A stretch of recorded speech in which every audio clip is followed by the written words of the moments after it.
The following program contains adult language and juvenile conversations. Listener discretion is advised. You said you wanted more live Deadites in Trick or Treat Radio in 2018, and we heard you and answered on March 30th, 2018 at the Cove Music Hall, the Deadites. And we're going to play a special babysitter friendly set, so I'll see you there. Bring your kids. Welcome to Trick or Treat Radio.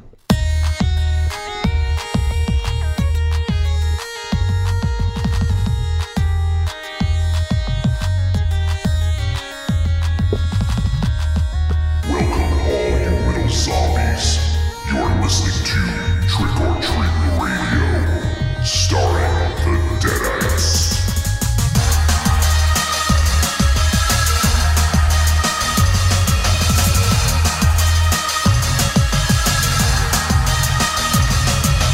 Welcome to episode 289 of Trick or Treat Radio. Trick or Treat Radio is a phantasmagorical spin kick straight through the heart of pop culture, navigated by the Deadites. The Deadites are the world's greatest electroshock band. We destroy monsters, we drink booze, we win championship belts, and we also have amazing filmmakers and friends in studio from time to time, and one of those times is tonight, Mars. Amazing. Yes, and amazing people. I think that I'm trying to make him blush. I think he's in the running in the beard game versus who usually sits in that chair too. So we traded one beard for another. Yeah. Well, I haven't shaved since Rock and Shock, so that's what happened. So we are joined in studio by filmmaker extraordinaire, our good buddy, and now published author, Michael Neal. Thanks, guys. Thank you. Good to see you. Yeah, baby. Awesome to see you again, Michael. Oh, yeah. handsome too, really handsome. Yeah, I was actually going to comment on the beard, but I'm glad you mentioned it. Keep coming, man. Come on. This is good. Nice ego boosting. This is good. You're very svelte, rather. Oh, thank you very much. You're svelte. I'm very swelty. You're very swollen right now.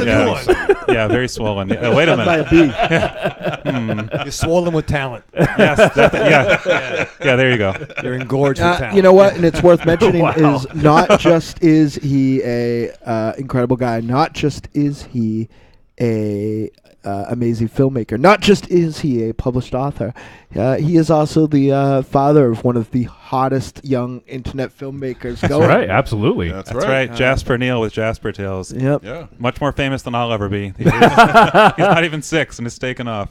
So. Well, you see, you learned all the lessons, you learned all the hard lessons, and then now you can apply them to Jasper and help him. Yep, like any parent, I don't want him to make the same mistakes I did. So. Exactly. Spoiler alert, they do. Yeah. Spoiler alert. So we're just going to shoot the shit. We got Michael in studio for a little while, so we're actually going to put off the film review until the second segment, just so we can spend extra time with Michael. Just going to shoot the shit for a little bit, talk about his awesome new book, and just catch up and see what's been going on in Michael's world. So I guess what we'll do is we'll just get the format out of the way. We'll talk about what we're going to be discussing on the show. We'll introduce everyone, and then we'll just let things go from there. So on tonight's show, we are going to be talking about the film Diverge, which is a sci-fi film, which just got a release on VOD, so we're going to be discussing that.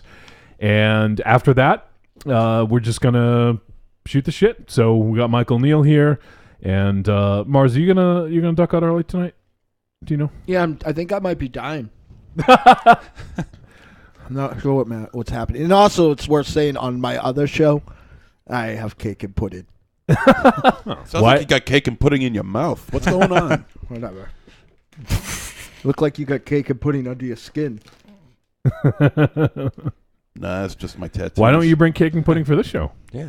I just found it here. I didn't bring it. You didn't find it I here. did. It was just in the table. It was sitting there in the corner. You just Must have been there for a while. Mars, I see you got a present. Ooh. I did. You want to talk about it? I do.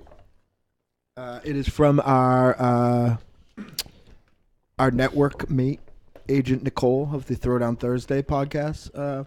Now, keep in mind, my life was being miserable, and my supposed best friend had one of these, brandished it, and didn't give it to me.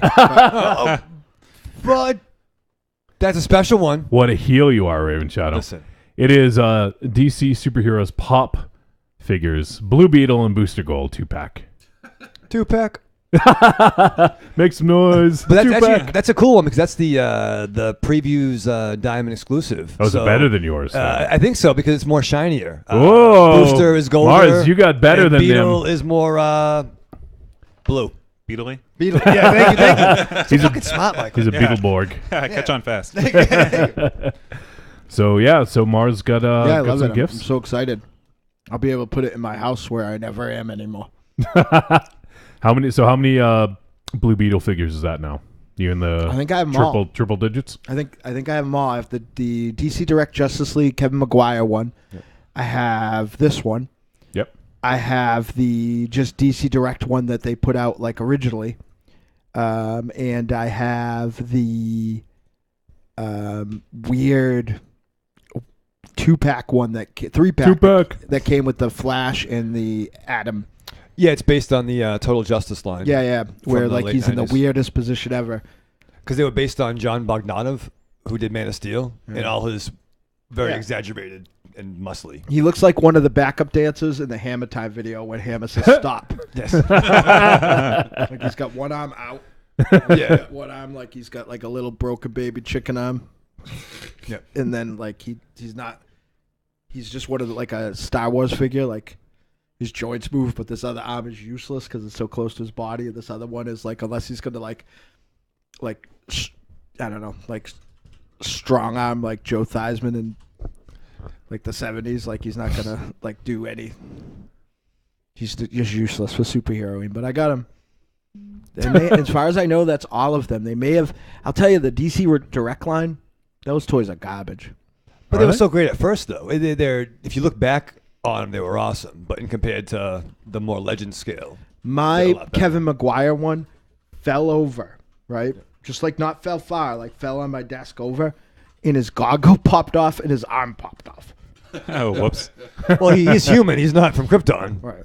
Well, Fair enough. He doesn't have real powers. not for nothing. I've known you for 20 years. I've seen you fall plenty, and your arm didn't pop off. Well, that's true. Well, I wonder where it was brain wet though. well, listen. Oh. I don't drink as much The anymore. original, the Paris Collins looking one is still fine, Yes. but that Kevin Maguire one. So I didn't get that one. I got the booster one of that where he has the 2 thumbs up. Oh, you know what? And I also have, of course, he said, like every virgin, I have the 6-inch Legend scale Yep. one. He said I'd never kissed a girl. Yeah, I do believe. Leanna just commented in chat, my God, Ares has changed. Normally in that seat is Ares, who is a very big burly man with a beard. And now we have svelte Michael Neal with a beard. Who's nice, He's nice. charismatic, He's very talkative Yeah. and very kind. Yeah. You gave say- us hugs, didn't tell us to. You are the antithesis of You Ares. say charismatic like it's a Parker Brothers game. Actually, this is still Aries. He just laid off the whiskey for about 3 days. This is what happens. Yeah, I killed him on the way in and, stole his beard and stole his chair. So, I knew that beard was fake. I knew it. yeah. It's one of those press-on beards, Oh, the Lee- Lee press Lee on press beard. on beard. Exactly. Hey, I know that this is going to fall on deaf ears for everyone who isn't in Necronomicon, but my special lady friend's half-siblings put on a benefit to help pay for meat raffle. Yeah, her pop didn't have, I guess this is happening to a lot of people. He had a term life policy and just quite simply outlived it by 11 months. Oh, God. But he so all those burial expenses came mostly out of pocket. A few dear friends stepped up and made it happen, but this raffle was it was fun. It was fun because it was me and Aries and we didn't belong. As much more like burly as and maybe in that Burly ass situation fuck. we may look than the rest of the Deadites. Like we still were not burly enough to be at the meat raffle. Oh yeah. But Courtney Webb showed up, told everybody where she was going and what it was, and showed up with a $300 donation from Whoa. from like a lot of people, fans and friends and stuff like that. So, That's amazing. not That's awesome. like I think she was like the milk truck, like rode around and like collected them too. And then she like, I don't know. I know that I was trying to win a couple things. There was like a basket raffle, but she had like, I don't know if she paid a lot of money. I was really lucky, but she had like 50 baskets like that she won. So it was crazy. And you know, a lot of friends and family made, you know, baskets and stuff like that. And they were all real nice and real cool. Like, so it was a real nice thing. So thank you. But specifically, and they raised $22,100. Jesus. That's amazing. That's amazing. Yeah. Wow. That's phenomenal. So yeah, if only it didn't cost like $6 million to bury someone. Yeah. It's so backwards. Yeah, it really We is. couldn't get Norman the care he needed. But then once he decided he wanted to go, he was able to have round the clock nursing. Wow. Shit. Yeah. So you just have to say, if you want to get nurse like thing, just say, I don't want to go to the doctor anymore. Put me in hospice, and maybe you'll get better. But they'll send nurses to my house? Because I could use a sponge bath. Michael, you want to come over? We get some nurses over. Yeah, man, come on. Sponge Yeah, bath, yeah, square yeah. beds. I like sponges. Yeah, but, documentary. Yeah. So that was awesome that that Courtney Webb did that. It made me feel really, That's Special. amazing. That's super cool. even That's though great. just her presence in the world usually Yeah. makes me feel really awkward and strange. Especially with in public. Right. That's real good. We She's also gonna have. cut her hair though. That's my one complaint. She has to cut her hair. Well, she doesn't. I mean, I don't know. I'm off the market, so I guess she could do whatever she wants in 2016. But We have Chromcast Josh is hanging out, and he says, "Hey y'all, happy Wednesday night." Bambaleo. Hey. And Leanna says, "Congrats on your book, Michael." Thank you very much. Yeah, super cool. So, what else is going on? Oh, Mars, we released another episode of the Five Horsemen Wrestling we actually podcast. released 5 at a time. What? We actually released 5 episodes at a time. If you want to look at it that way, yes. Yep. We released another 5-hour episode. Yep. The Which- Five Hossman podcast makes this one look terse. Breezy. But Then it again- is once a month, so you can take your time to digest over the course of a and month. We're really reviewing that last month, so Yeah, a lot happened. yeah, I and feel like 2 years ago we really could have done that in 90 minutes, but now, you know, you do not like that weekend, and we really didn't do. We did mostly that weekend. yeah, You know, like it was there was outrageous. a Like lot of it's wrestling to talk about. It's like I can't think of another art form that is like thriving in the face of a business like a business model that's failing in every other art form. Yeah. Like live shows. Like think about that for a second. Like we covered 2 of them were like the top 40 wrestling, right? Or so, you know, that's going to happen. But we covered like 4 wrestling shows that happened over the course of a small amount of time. Those are live shows. Like, Right. you know, there's not, as a musical artist, I could tell you like the venue that you may go see Megadeth in, Mm-hmm. you know, which is probably going to be a few thousand people, and the venue that you go see U2 in, you know, there's a big difference. Right. You know, so like, you know, live entertainment is just not thriving now. Like big comedians that were playing theaters like 10, 15 years ago are playing like a 300 person room in Auburn, Massachusetts. Right. Yeah. Like it's not just anything, but pro wrestling is going strong, you know, Yeah. in the and- face of pirating too. It's probably in the top, you know, right next to movies of pirated things, but it's still going. Hey, good for them, man. Yeah, it's very. There's an independent promotion that's trying. What's the figure, Wolfie? That they're trying to run for that all-in show. Oh, 10,000. Yeah, there's like not It's not even a promotion. It's yeah. just the Young Bucks and Yeah, Cody. 3 wrestlers are trying to book a show that's gonna run like a 10,000 person venue. I don't think they'll do it, but they could probably get 5,000-6,000 maybe. I don't know. It depends. It depends. Well, they are making a big deal of it, so Yeah. maybe if they can make get some good talent there. And not then- yeah. I mean, it depends. You know, I was listening to you know, Comedic Genius and otherwise maybe not with it in 2018. Jim Cornette, and he was saying, you know, if that's the first stop on the Bryan Danielson, fuck you, Vince, I can wrestle as much as I want without you tour, if that happens, or, you know, they lure, you know, they lure, Punk out for one night. Yep. Like it could happen, but even like, even those three and Joey Ryan, and then you get Kenny Omega on the show, that could make it's a good start. Yeah. Yeah, definitely. You would think I'd be sick of talking about this. I know, right? I was just gonna say we just did 5 hours, so let's lay off. But we did a live commentary over the men's Royal Rumble match. So we just played it in the background and we just talked over it. So if you guys want to check that out, sync it up to the actual Rumble and hear us prattle on about it, or just listen to it and just hear us wax poetic about booking and whatever, then give it a look. Check out episode 2 of the Five Horsemen Wrestling Podcast. Available everywhere you see this podcast, so Apple Podcasts, Stitcher, Google Play, Satchel Podcast Player. I suspect the Check it running out. time is much more palatable if you just do what Jakey does and just wander away whenever somebody's talking about something that you're not interested in. Yeah, and then come back a few minutes later. Yeah, it'll be fun. Pretend he didn't go. What do you mean?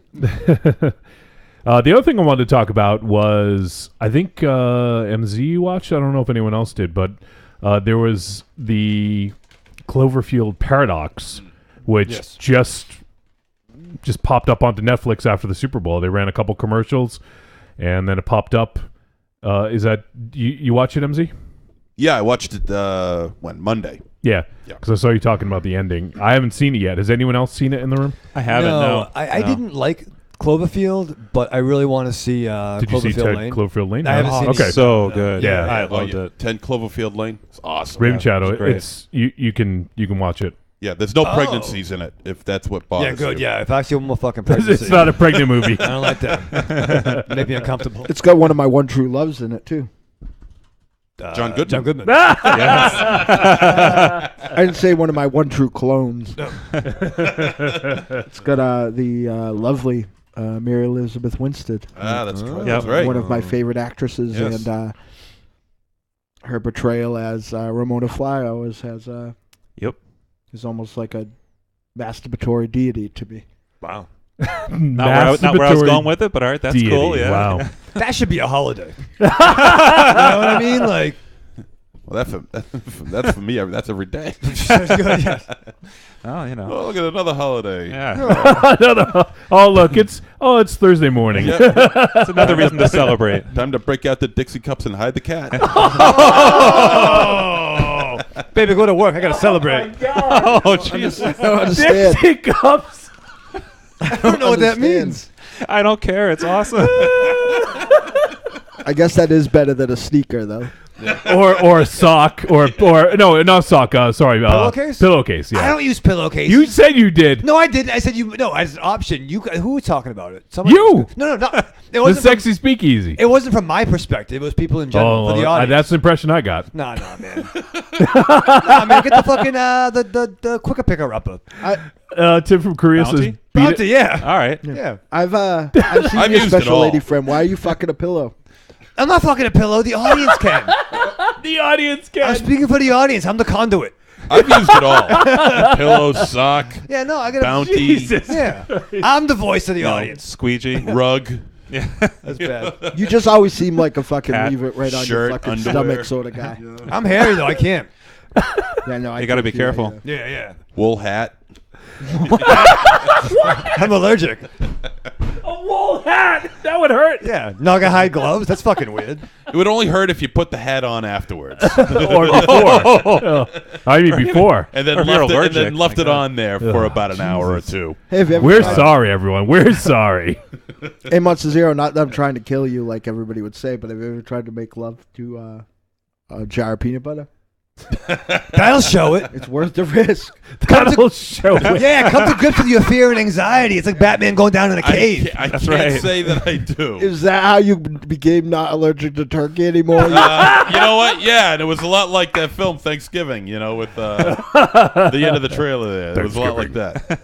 That was the best story because you came home drunk one night around Thanksgiving. Yep. And there was some delicious turkey in the fridge. That right? you were generally allergic to. Yep. and you just said fuck it. Literally. And either you're gonna get fed and enjoy it, or you're gonna die. Well, the cranberry sauce makes a good Lube. faux vagina. Oh my God! Why would you want to have just sex went with too your far. cranberry foe? But it's cold. You know, So you're talking about necrophilia? Or what? Like, Michael, you're no, making I it want to sound see like there's this. a I want problem to see with this that. through. No, there's no problem with it. I just want Oh, clarification. Good. Well, there's a problem with necrophilia. Yeah. I think there is a problem there. in Massachusetts. Really? It depends. Really? If they're hot, it doesn't really. Yeah. Well, if they're hot, they're probably not dead. But if they are, It The, reduces the amount of struggle if they're dead. yeah. Oh my God! Yep. Jesus Christ, you're Wow. a bad human. You Well, check you- it out. you had to go yeah, there. that's good. Yeah.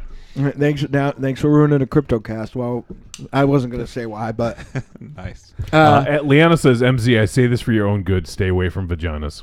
I think You I know don't what? think he has a problem with that, Leanna. Yeah. I think they stay away from me well enough. That's, All the vaginas took a vote. We don't need All the vaginas. Tim from Korea said, "Beat it like it owes you money." yeah. might as well tell Monster Zero to stay away from the moon or stay away from anywhere after 10 p.m. So anyway, Yeah. So anyway, how do we get talking about that when I asked you about Cloverfield Paradox? yeah, and somehow we got to necrophilia. You know what? It's good. It's got its flaws. It's definitely explains how everything got started. I would certainly recommend it. I mean, if you liked Cloverfield and 10 Cloverfield Lane, you're going to want to see this anyway. Very well done. Let's see. I'm trying to think of who is it that's in it. It's that Chinese actress from Jesus. She's only in 2 movies that I know Please of. be Chinese. Please be Chinese. Please be Chinese. She's Chinese. All right.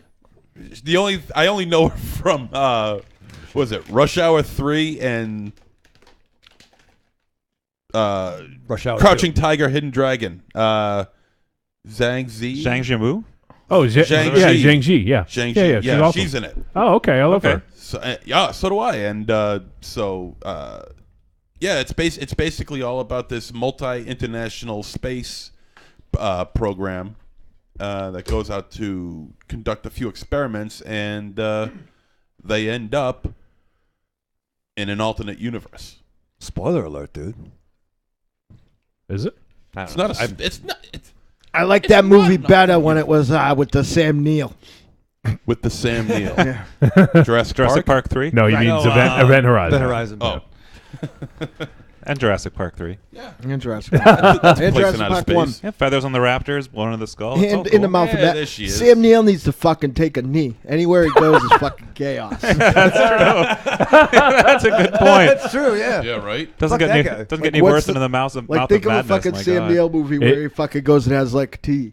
You know what would be the worst? Having Sam Neill and Sean Bean in the same movie. Wow. Oh, yeah, that would Well, we know who dies. Yeah, exactly. And it's because of Sam Neill. Yeah. I was at a party. Who invited fucking Sam Neill? The cops are gonna come. Sucks. Yeah. They're not even trying anymore. The last Bean movie I saw was called Black Death. You knew how that was gonna turn out. yeah. What was he? I thought I saw him in something recently where he lived, and I was shocked. I don't remember. So MZ, do you recommend it? I recommend it. Yeah, definitely. And did you see 10 Cloverfield Lane? You saw it, right? Oh yeah. Okay. Oh, yeah. I think did you go see it with me in the theater? I didn't see it in the theater. No.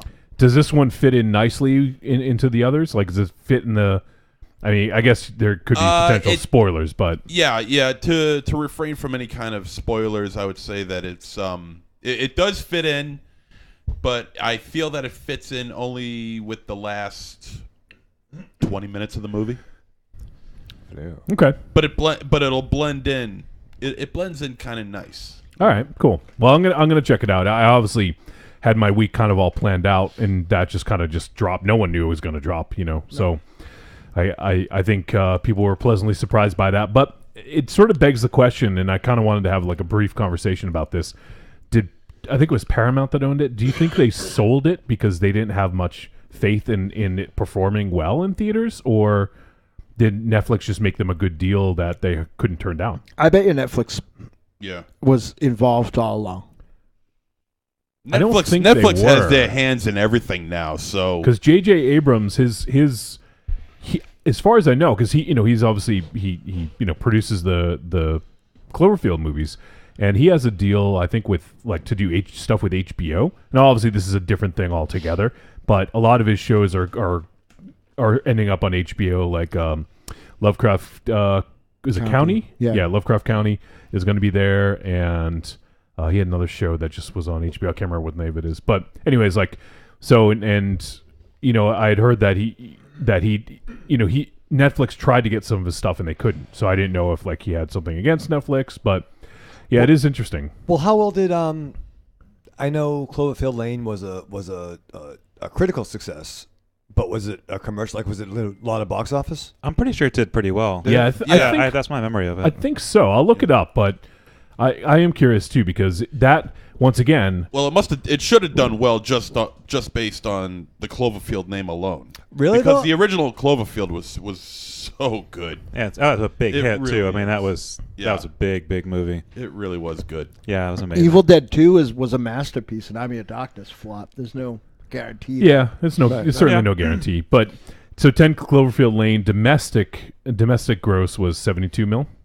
Yeah, that's Not pretty too damn bad. good. And That's how pretty much good. did Yeah. Depending on the budget, I mean, what it cost? Like 10 million? $50. It doesn't say, 20? but it had to have been. I'm guessing it had to have been under 20. Yeah, I mean, I would think so. With Yeah. I mean, it looked great. It wasn't huge. Like, It was all It pretty wasn't- much one set except for the end. yeah, it wasn't Yeah. like Independence Day level of explosions and stuff. Yeah.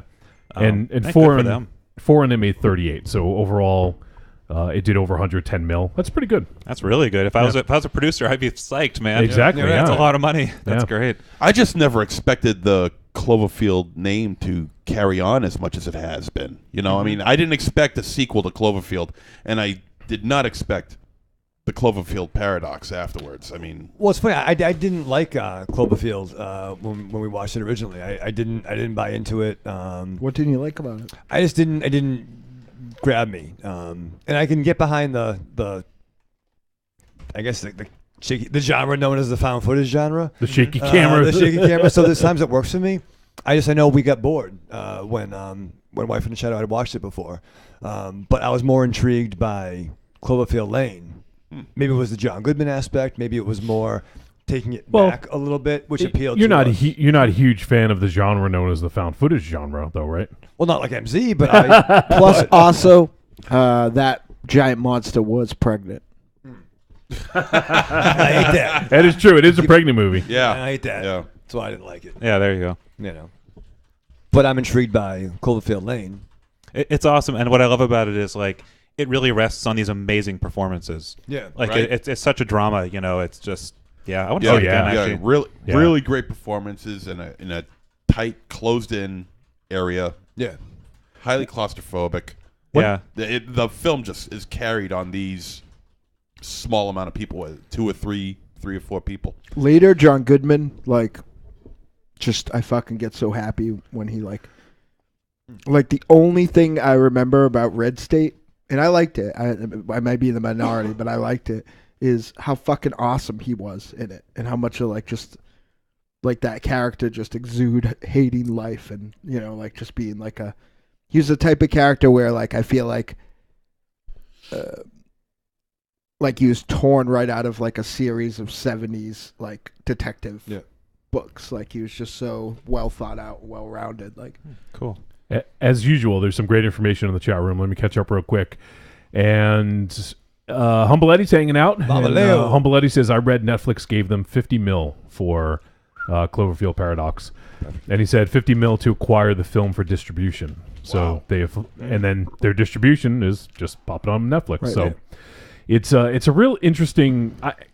I wonder, because there's a sort of divide of, from what I understand, movies that are direct to Netflix aren't getting the sort of recognition by the Academy, if you will. I forget which film, but there was a film that was people were saying should have been nominated for an Academy Award and then wasn't because it was Netflix, and they don't view Netflix as a proper release or something like that. I don't know. I forget what it was, but it doesn't seem like it gets sort of the the cred or the credit. Yeah. For Like it's got to play in an actual theater Right. for Yeah. it to be legitimized Right. as a. But because they're meanwhile- old people Right. right. that are fucking involved and they don't understand the Netflix. no. But a movie that can play in like one art house theater like a week before Right, the, right. the awards. That's all that can matters, Get yeah. cred for best film of the year. It's like, motherfucker, it came out yesterday. It's still 2017. But it is interesting to see how and we're still the digital platforms, especially for films, is still pretty much in their infancy. It's kind of like the Wild West still. Well, maybe it'll take stuff like this to give it credit. It'll take one. I don't know what that film will Well, be. think about how, and even within itself, think about how much more prestigious Netflix is. Like, how often do you hear anybody talking about a Hulu show or an Amazon original? You know what I mean? Like, there's some good stuff on there. Yeah, and like Handmaid's Tale on Hulu got nominated for a bunch of Golden Globes. Golden Globes, thank you. Yeah. And but that's television, I guess. So I guess that's different. I don't know. But eventually, though, eventually HBO shows got in the same league as like network shows. True. Finally, I don't know if it took Sopranos that really made it happen, or definitely it was Sopranos that had a. Well, cable But had Spark. their own awards. They had the Ace Awards. But it's not the real awards. Yeah, it's like do getting they a still fucking have those? Slammy, dude. Like, No, it's a serious Slammy. award. It's a serious award. But I mean, I don't know if they still have it. Or you not. go to fucking store and find me the fucking box art that says Ace Award winning show. Hey, I'm Nominated just for telling 4 you what Ace I know. Awards. Leanna says Raven Shadow's joke is pretty accurate. God, I hate the Oscars. Yeah. It's my uncle Oscar. I the I moocher. just can't get excited for them on any level. Like, it's just a whole. Right. I mean, first of all, like, I feel like there is a almost more so than you could pin down something like the superhero movies. Yeah. I almost feel like there's like quasi genre specifications to the movies that win have certain beats. So something on me is fucking beeping. I've turned everything off. It's my pacemaker. I don't know. Yeah, like for instance, this year, like Get Out was nominated for Academy Awards, as well as The Shape of Water, and both of those, like, they're definitely in the horror sort of genre. Now they're not flat out horror, and it's interesting to see films like these seem like a little bit more horror than we normally get for the Academy Awards. Now, I don't want to get into a huge discussion about the Academy, but it's about why things are legitimate and why others aren't. And typically, horror isn't viewed as legitimate in the eyes of for award shows for the Academy Awards, I guess. Right. Mm-hmm. So it's interesting now, and with The Shape of Water being named as one of the best. It has the most nominations with 13, and Get Out is also nominated for Best Picture, which. That blows my mind that these two films are nominated for Best Picture. That wasn't even the best movie that we watched this year. So, I mean, for us, no, it's a very good movie, but yeah, it is interesting to see. So it's all about sort of legitimizing of right, how legitimate these platforms are and how genre films aren't viewed as legitimate sometimes. But as a horror fan, we're also not fucking tricked, right? Like, yeah. Shape of Water is a little bit perplexing, but the fact that it is an international release, it's a dark fantasy. But it has elements of horror. Sure, it's got but the fact that it's not, Jim Smith did make that movie. You know what I mean? Sure, yeah. And I also feel like they've probably been. He's one of those directors where, I feel like they've been. I mean. Mimic and Blade 2 notwithstanding, that's like a Criterion.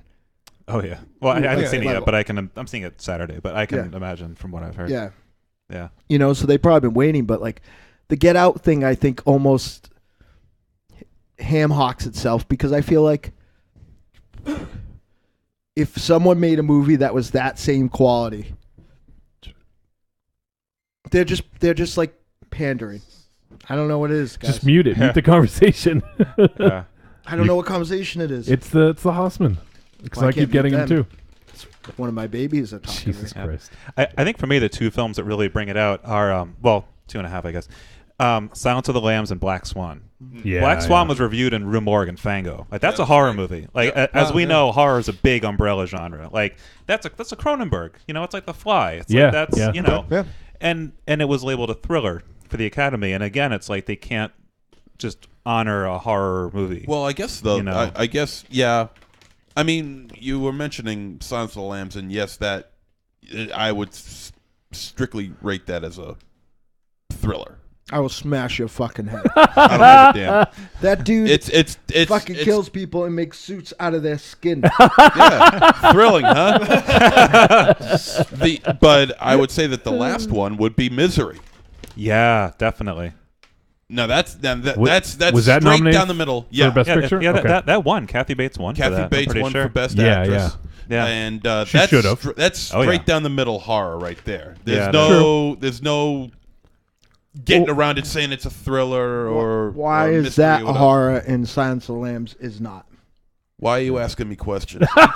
Eat your food. Because you're saying words, so you should be able to justify the words. We're having a conversation. Right. Isn't No, Stephen, isn't Stephen King a horror writer? It's a thriller because it was thrilling when the guy threw his cum on He was like, Jodie Foster. give that guy a movie. That's right. The cum tosser. The cum tosser. In all seriousness, no. Because for me, In all Silence of the Lambs. seriousness. Silence of the Lambs is In a all horror movie to me. seriousness, Silence of the Lambs is a horror. You know how much I love Silence of the Oh Lambs. Of shit! course it's a Humble Eddie says, "Is MZ turning on Buffalo Bill?" No, never. You never want to turn on that guy. Thought you were on my side. You don't want to turn him on. And Lana says, "Silence of the Lambs is Kept a definitely woman horror." in a fucking hole in the ground. It's definitely horror. You know, I'm least- bullshitting with you. it's a At least date. what's his It's- name had a it's- fucking sheet. What? At least Kathy Bates covered that guy with blankets. I think the other one too that really brings it up is Fury Road. I mean, that was Oh, yeah, nominated yeah. for Best Picture, and I mean that movie's its own genre. Yeah. Like there is nothing like that movie, and it's not a traditional war picture. It's not a biopic. It's none of the usual stuff that the Academy likes. So, I didn't really think it would win, but that's one that like just proves the point that it needs to be more, than just the usual stuff. Yeah, I mean, these movies don't really. I mean, personally, the fact that they're even nominated to me is a victory in and of itself. Yeah, for sure. Absolutely. Yeah. If they win, it's just a cherry on top. Not for me. For me, those movies getting mainstream coverage, I want them to get mainstream money, which you can do now. And I don't, that's where I'm a gatekeeper. I don't want them to fucking be able to enjoy that. Like, that's like fucking Ricochet going to fucking WWF. That's not what I want. Well, that happened. Yeah. That's not what I want. What do you want? I don't want the fucking monocle. Oh, no one got AIDS in this movie. It shouldn't be qualified for an Academy Award. Like, I don't want that. I don't want that. What do you want? I want these Tell us filmmakers. what you want, what you really, really want. I want these filmmakers to be able to make money and make movies, but I don't think that they need the vindication of this antiquated,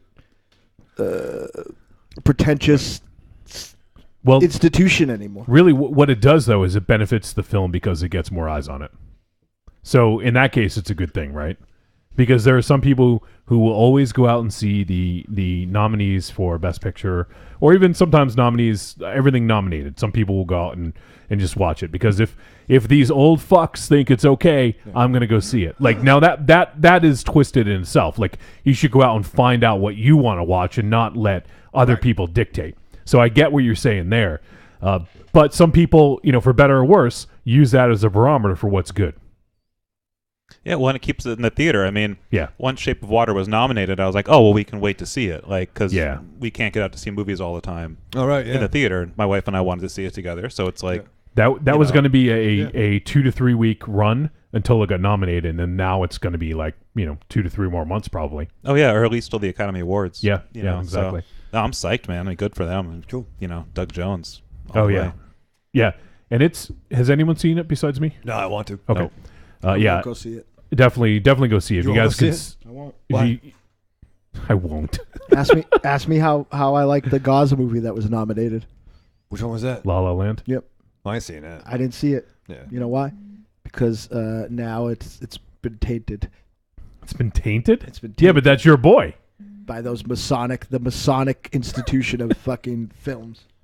Doesn't change the film at all. Shut your mouth. It does. So do you like Get Out less now because it got nominated? You know, I said when we talked about it that that's another review. There's a funny phenomenon. I call it the Trick or Treat Radio phenomenon. It doesn't happen somewhere else. Whenever we review a movie, it gets nominated by the Academy. No, I end up defending some fucking weird element of the film that, like, I'm not going to say I'm indifferent to Get Out. It made my top 13 list that this year isn't because last year sort of was. Like, I ended up fucking Raven Shadow. Pablo Picasso down at the end of the table fucking complain about the important or like fucking it stains the sands red. Like I end up fucking arguing about some fucking thing that I don't care about. Like to the tire? point that I'm fucking exhausted. And people are like, you really love that movie, and I'm like, I don't care about it stains the sand, but you were really defended it for an hour. But I'm like, I wasn't defending it. I was defending like. I was fucking trying to keep a Lovecraftian level of fucking madness out of our dimensional plane, like of these conduits of fucking lunacy that we do this show with. So like, no, I don't like. I like Get Out less because I feel like it is a carnival ride that they never. I had to pick my words wisely there, but I feel like it's a carnival ride where they never reset the set pieces.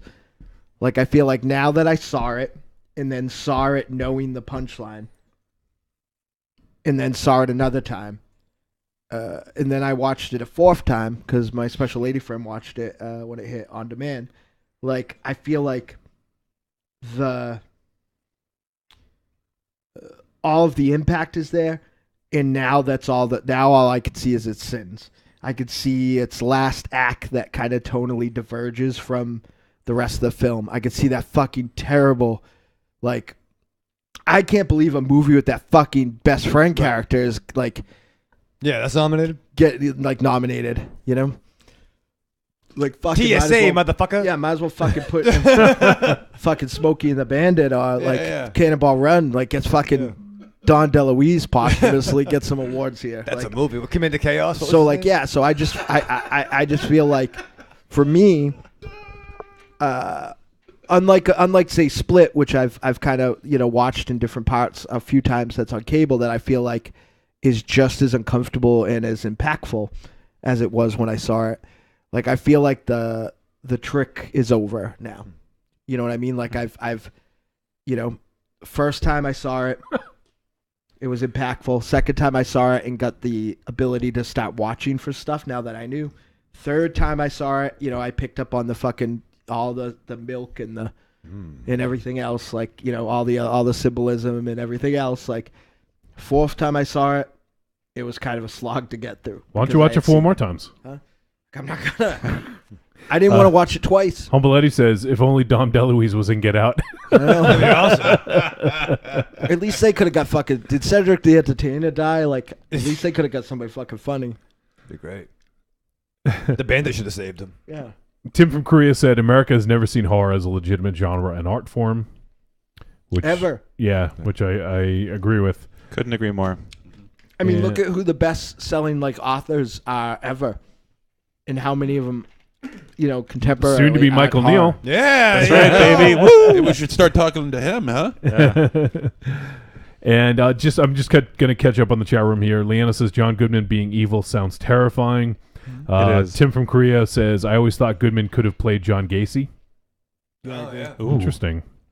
There was a Gacy pick, and it was played by Mark L. Holton, who is Francis from Pee-wee's Big Adventure. Yeah, oh that's right. my God! Yeah. That's Didn't, inspired. That is inspired casting. I thought And, Brian Dennehy played him at one point. Maybe he did. I don't know. I If could be there's, wrong. if I'm there's sure another there's been a Gacy few film out there, Gacy I don't know. films, But I yeah. know Mark L. Holton played played Gacy. That's terrifying. This was back during the time when all the serial killer, those B-grade serial killer movies were coming out, like Ed Gein, The Dahmer one. And, Dahmer, Yeah. and Gacy. It's just called Gacy. Is there a new Dahmer one? Or newish? There is, Yeah, yeah. Fuck, I The forgot the name Dahmer of it. Files. Is that the Is name that of it? it? Yeah. Yeah, it's on Yeah. Shudder. Shudder picked Is it up. it? Oh, Shit, yeah, I that's gotta- where I saw it. Yeah, Ooh, yeah. I got to see that. Shudder again.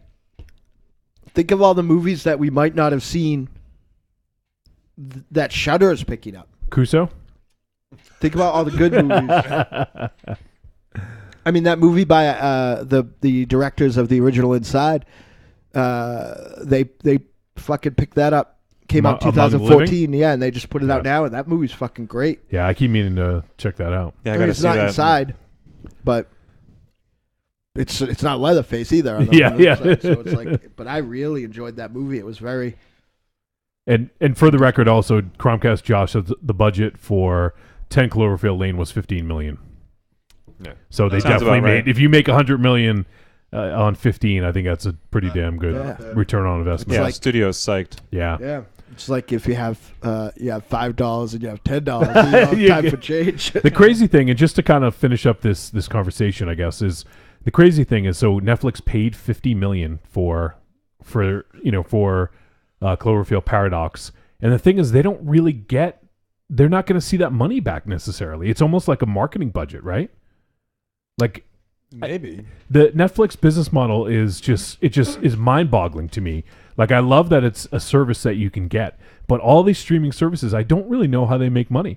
Like this goes for Spotify, it goes for Apple Music, it goes for Netflix, it goes for Shudder, all these other ones. Like Shudder, maybe they're not paying the exorbitant amounts of money that Netflix is. So and that's run by AMC. So maybe that's something that is just sort of like, hey, if we put this out here for movies that we can get on the cheap or cheap-ish, then we can make some extra cash. I could see something like that. But for a film like Cloverfield Paradox, you're paying $50 million to distribute it. That's not like chump change, you know? You know, it's weird because Paradox. It's like if the Cloverfield series stopped here, I'd be happy with it. If it continued, I'd be happy with Well, it. it is continued. There's another one going to be in theaters in October. I Is think. there? Yeah. This October? Really? Yeah. Is there? Okay. Then I'm fine with that. All right, cool. Because I was saying, you know, if it was gonna stop here, I would have been perfectly fine with it. You're going to be really excited about it because it's about a disrespected comedian called Rodney Cloverfield. Oh God, Hey, dinosaur, I don't get no respect. no respect at all. Hey, you want to be in my bomb shelter, baby? So it says, I'm just looking at an article on AV Club, and it says, despite the Netflix stunt, Paramount still wants to release Cloverfield 4 in theaters. So I think it's something that was supposed to come out later this year. So I don't know. I mean, I guess they must have had two sort of in the chamber, so to speak. So Well, I'm pumped for it, man. I can't wait. so I wonder if they. I haven't seen it, so I don't know. But I mean, I'm often like was it Hellraiser 5 that wasn't even supposed to be a Hellraiser movie? They just Yeah, put yeah. some pinhead in. I don't know if it I'm was always- 5, but yeah, I know what you mean. Yeah, I'm always wondering how much Cloverfield they had to put into this other movie to make it Cloverfield. I mean, J.J. Abrams though is the Well, it's only called- fucking person. It's called God Particle originally. Really. Yep. J.J. Abrams is the only fucking human on Earth that could keep a secret in I know. Hollywood. It's pretty true. amazing. I don't know what Yeah. his Pretty fucking good at it. superpower is. Yeah, that and the guys from Rick and Morty when they dropped that one on April 1st. Oh, yeah. that was amazing. Man, I love Rick and Morty. I do too. The last season was so good. And also earlier, Raven J said, has anyone else watched the new Devilman Crybaby show on Netflix? Jakey, I have not, but I know No. Jakey has. Our buddy Jakey. he told me I should watch it, so I believe him. Because Jake, I'll tell you this: unlike Johnny Wolfenstein, when Jakey tells me to watch something, it's gonna be good. When Johnny Wolfenstein will fucking sell me right down the river. Raven J says, check it out if you're into anime. It's awesome. So Yeah. There you Right go. on. Spoiler Devilman alert! It happened Crybaby. again this week. What? Fucking sold me down the river. For what? Oh. Huh? How did I sell you down the river? I was like, Diverge. This looks good. How did I sell you down the river, though? I don't know. There's all sorts of fucking movies out. We Because could you watch demanded, you fucking demanded we watch We that. could watch fucking God Particle. I didn't know it was coming out. We could have watched. If had I known it was coming out on the after the Super Bowl, I would have picked it. We could have watched Devil May Cry, like Raven J suggested. No, Devilman Crybaby, you idiot. Devil Man Cry Baby. It's Devil Man Cry Baby. That's what it's called. Yep. Yeah. Is it like Johnny Depp in the No. fucking manga? Devil Combined? Man. Yeah. Cry. Semicolon. Crybaby. Like the anime Devilman, right? Yes. That guy? Yes. But this is like a story like Like a John Waters Batman, thing. like Gotham Knights. Mars, Okay. Mars, you sitting down? Yeah. Julie Meow Mow's in the chat room. Says, "Hey kids." I, You just blushed. I'm not blushing. You did blush. You did. I am a married man. Yeah. So She's You a can married still- woman, which makes this You're whole not thing actually. way You're more not. You're not interesting. married, but What? you can still blush. Well, any other fucking state in the union, I'm married. We just lapped 17 years, sir. Like, Not 17. I thought you Yeah. said it was like 12. no, 12. No way. It just feels like 17. Oh yeah, I guess you're right. I guess you're right. 2001, Yeah. right? Is that Yeah. right? Yeah, that's 17. I mean, she might say 16. Yeah. But for me, it's when I stopped bringing home Other women. dumb people from the Lucky Dog. Ooh. Put my mouth on people I didn't know in the Jesus basement of Christ. the Lucky Dog. That was a weird show. Yeah. That was all those shows. And Evil Corny's hanging out, and he says Netflix is going up to $10 this month. Which, yeah, I don't mind paying an extra buck, and that That's probably all good. will net them a pretty, I they actually have- switched cable providers because A, my fucking internet keeps going out and they can't do anything about it. And B, it was going to be $10 more a month. And then they're like, but we'll give you Netflix for free for a year. I'm like, oh, well, it evens out. there you go. There you go. Leanna asks, are you guys going to watch Hereditary? I'm going to watch what? Hereditary. I don't know much about it. Yes. I sort of feel like I live it. Yeah. Hereditary is a film that has, it's got your boy in it, Mars, Gabriel Byrne. Oh, really? I love him. Yeah. Tony He was Collette, handsome in Gabriel Chief, too. Byrne. Oh, Nice. speaking of fucking handsome, Who's the director? and Mike will have a horse in this race, whether he thinks or not. It's directed by Ari Aster. Oh, I don't know who that is. Harry Asser. No, Ari. Oh. A-R-I. You're starting to look like a hit about the character at your old age. It's his first feature film. Airy God of War. Nice. Ari got a So, what do you guys think of the Han Solo trailer? That was awesome. I liked it more than I liked it. I was more interested as a result of the trailer than I thought I was going into it. Han Solo too babyface, though, right? Well, fair. What I'm concerned. It's so hard to say, though. It's just a little bit doesn't in the look trailer. babyface. It does look baby. No. Well, here's the No. thing, though. It's a suspension of disbelief, right? Because in real life, Harrison Ford was fucking 34 in A New Hope. Yeah. Right? So how much younger is young Han? Like 10 fucking years? 22, 25? I mean, like... Right, they could have got fucking, like, I don't know, someone, like an actor to play him, not like a fucking boy band guy or whatever. Well, that like a guy Harrison Ford lookalike. I mean, like, is. Yeah. look at any of the stuff that we've done when we were, I 21 compared to 35. There's some similarities in how we look. I refuse to Same believe dude. Harrison Ford didn't fucking make some little Harrison Fords all along. Look at with it. Wolfie trying to stop. I can't find it. That's muted, sir. The muffins are done. But yeah, Over and over and over. Get the muffins! I think he's too babyface. That's what I think. Yeah, I mean, I like Chewie with little straps. I like those. Now I don't want a Han Solo. I movie. muted the Hossman for you. You guys know we're doing a show?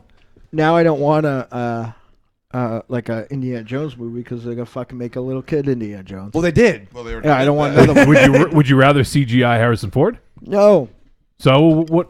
Just no movie then? find somebody who doesn't fucking look like the fucking everyone's second favorite member of NSYNC. It's kind of like Zac What? Efron. A little bit. Let's say He doesn't- You know, He doesn't look what like a they could do. babyface. You know what they? Well, I mean, when you think about it, they're using the technology to try and I hate this, to de-age actors and actresses to make them not look as old as they should. Maybe the reverse process is being used in this case, in which whoever the actor is that's playing Han Solo What's the kid really 11? is. Well, I don't know. I don't know how old he is, but He's not 11. okay, fine. But digitally make them look a little older, or at least make them look like. Why not get an actor that doesn't look like fucking like the Millennium Falcon picked him up at the bus stop? Hey, He doesn't. I don't even know what. He doesn't look like a baby face. And the worst part is No, I fucking don't think Goro, so. fucking who doesn't understand fucking tough guy sensibility at all, tries to fucking convince me I'm he doesn't wrong. look like a baby. Wait face. a minute. Han Solo doesn't have a cleft. Luke has a cleft. Movie sucks. I'm not going to see it. Yeah. Movie sucks. It's good. Woody Harrelson in it though. Yeah, he fucking shows me a picture of And fucking Donald Glover. Harrison fucking Yeah. sexy Ford Yep. with a fucking cowboy hat and a fucking fringed coat on. And he's trying to tell me that that's not badass. Wait, it looks like wicked badass. Yeah, totally badass. Clint Howard's in this? Oh my god. I Oh, yeah. actually Of have course to go he see- is. I might have to go see this based on this alone. His I didn't know. fucking I didn't weird know his looking- brother was in it. Yeah. Is Clint Howard really in great. it? Yeah. He doesn't have a character. Oh by his shit! name. Yeah, he's probably gonna play some kind of monster or something. Yeah. Or Awesome. you play himself. That's great. And on top of that, He's so gonna play the ice cream man. we got fucking I love babyface that movie. Han. Yeah, And then he's we not have, a fucking baby face. then You're we crazy. have fucking the most. Would you rather the guy from Baby Driver? I thought that's what I thought it was at first. That's a baby face. And at least he's handsome. But the I feel like, and now we're the most vanilla director of all vanilla directors making it. Well, he came in to, a lot of it was shot already. Right. So Which that's always a recipe for success. So I don't that's know if he's another a reason baby. to be excited about it. You know, I'm looking at. no him. I one don't know thinks that. Only Mars. I He don't doesn't think look he's a like a baby baby face. Yeah, I don't either. I don't think he's got the right facial structure. No. I think his jawline is way off for He has a being cleft. Han Solo, but You know who should have played him? babyface? Chris No. Evans. Chris Evans. Why not? They should have got Harrison Ford to just be himself. Just fuck it. Just be like. Yeah, right. Yeah, He's I'm not young. even- yeah. Well, okay, think of it this way, though. To bring it back to Fury Road, Thank you. he looks nothing like Mel Gibson. True. At all. Yeah. But he acts like him. Yeah, So for me, if he can get the I agree with attitude that. right, Yeah. That's a I'd good buy point. it. I mean, but I'm okay with that because I grew up in the, at a, like, in my youth was the most James Bond transitions. Oh God, you kidding me? Yeah. Okay. You know what? I mean, I don't know how old I don't know how old the character of So Han Solo someone in the supposed to chat be. said they heard 19. 19. I don't know if that's true. I but don't want someone, to watch a fucking movie about a 19-year-old anybody. No. See, here's the problem that I have is because the actor who's playing him in this new movie, Alden Ehrenreich. Yeah. he's 5'8". So. But, Han in Solo, film, you never know. Yeah, you never Han know. in Solo film. is 6'1". Yeah, but you never know in film. I thought fucking. They could Harrison film- Ford. I don't care about I that. thought Danny Trejo I was don't know. 6'5" until I saw him at Right, Rock and Shock. right, he's I was like, 5'5". Who's that little kid over there? Oh, it's Danny Trejo. Someone tie his shoes. Like A looper hoop of the Mach- swoop. Machete Gandalf, don't tie. Gandalf in the Lord of the Rings movies looks fucking huge compared to the Hobbits, right? They can do a lot with fucking camera tricks, all right? Well, and also the other thing too is just it's all relative. Like if everybody else is 5'5" or 5'4" or even 5'8", it's like it doesn't. Yeah, exactly. Doesn't Maybe matter. if he's surrounded by Ewoks, then I would understand that this might actually work out for him. Let's start talking about his book. Wait, Leanna brings up a good point. Yet you saw the original Star Wars where Leia and Luke were 19. Oh, I was a baby. I You wouldn't were a consider- baby face. Listen, I have the He's evidence crack to a see it. I was fanboy. never a baby face. But the important part of that was not 19. What was the important part? Fucking Harrison Ford. That's all I cared about. That's still all I care about. It's fair. Those movies literally became significantly less interesting to me. Well, Yeah, just- how about I didn't that? have it. All right, how about that? Just because Yeah. you were just a twinkle in somebody's eye, like I didn't have a fucking choice. It wasn't like 7-year-old me could be like, not because he's Star Wars today. So we're not going to see this because Chewbacca might be only 200 years old, right? No, I demand my Wookiees to be at least 350. yeah, I don't want to see a movie about 19-year-old anybody in 2018. Yeah, but it takes place in a Fair galaxy far, far away. Yeah. So he's. yeah, A long and time like, ago. Yeah. In like space years, that's like Yeah. 100. Yeah, it's like dog years. I want Yeah, all my exactly. movies from this Yeah. point forward to feature 35. You're such an old man now. Where's fucking Wilford Brimley? Put him in a movie. Really? Where's the guy from fucking fucking Robert Downey Jr. That guy's like a million. I'll I mean, watch what do you think he's anything going to do? does. Eat Tide Pods in the middle of the movie? I said With the his escape blue milk? pod. The escape pod. Not Tide Pods. And down him with his blue milk? Come on. Nice. Yeah, I don't know. I've drawn a line in the sand, and that line is 35. Yeah. The line in the sand is you're an old fuck. And it's my fucking yard, so get off it, asshole. Exactly. And to be Get off fair, We got the young bucks and the old fucks. and to be fair, I had somebody else draw the line because I couldn't bend over. To Draw Grandpa's line. yeah, no, I don't. They should have got the Baby Driver guy. At least he's attractive. He's a good-looking guy. No, that guy's not good looking. I hate him. Yeah, a little scruff. Couldn't draw. He needs a 5 o'clock shadow. Tim from Korea says, I think all the Star Wars films now are just as incestual and bass-ackwards as the Texas Chainsaw sequels. Actually, only the original trilogy is actually incestual because Cracker Farmboy wanted to fuck his sister. That's fair. Well, it makes sense now because now that True. the writers for the Game of Thrones are doing their own trilogy, now they're probably going to bring incest back. I'm bringing incest back. It never went away. Didn't Harrison Recession Ford proof. Yeah, that's right. and That's Carrie timeless. Fisher have a thing on the set of Star Wars? Yeah, oh, yeah. Yes. Yes. yeah. Yep. He's Harrison fucking Ford. See, that's dangerous. And she was 19. Or Okay, Yeah. that's fair. So is that okay with him, Mars? Yeah, that's fine. I'd watch that movie. Yeah, I just don't care about fucking Facebook Han Solo. Facebook Han Solo? Yeah. What the fuck? Is it going live? Someone with who's the, 19 Millennium is- Falcon? Chewie, we're gonna Snapchat. Wow. Kessel Run selfie. Someone in the chat, I can't remember who it was, but someone said that, I think it was, it might have been Corny, he wanted Clint Howard to be, Han Solo. no, what's Lando's right-hand man then? Lobot. Lobot, yeah, he said Lobot. Ooh. He wanted him to be Lobot. Lobot's All my right. dude. Wouldn't that be whitewashing? Like, isn't he a different race, an alien race? You can't just have a Clint Howard be that guy. All right, maybe we should introduce everyone real He quick. hasn't met Lobot yet. Yeah. Because we didn't do any intros last week, I don't think, right? Did we? I don't know. Yeah, we Robot is how my next door neighbor All right. used to say robot.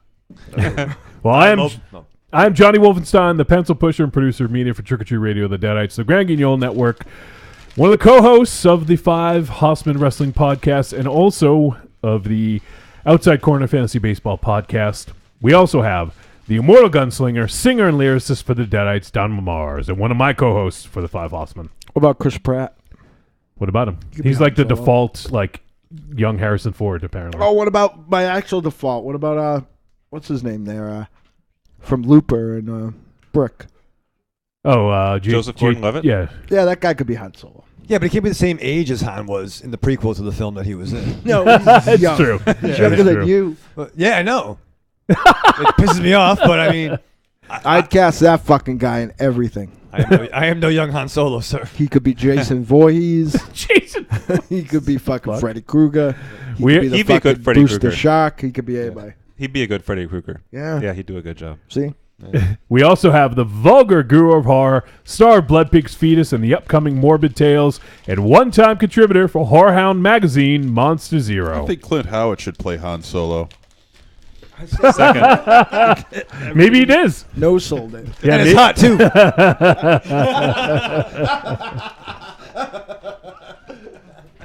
It's crowded. And all right, well that's it. No, it doesn't get any funnier when you do that.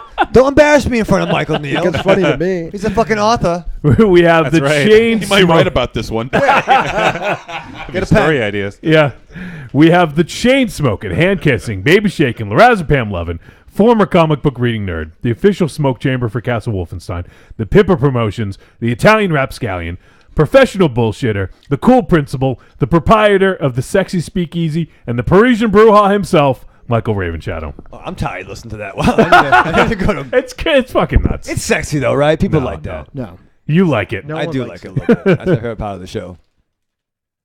And why are you the proprietor of the Sexy Speakeasy? What do you sell there? I don't know what that means. I thought Johnny knew, so I'm just kind of going with it. Okay, good. Well, set up yet. We're gonna. We got My some life things. is fucking terrible. We got some things going on. I'm working. I'm gonna do some distribution of Michael Neal's book. Chat Yeah, room- that's right. chat Oh, you room, gotta, if you could gotta send give me him some 50, you're gonna give him Ebola. 50 $50 million for it? No, I don't know what we're gonna do. 45. Yeah, we'll get there. But yeah, no, thank you. Yeah, I'll go as low as 45. I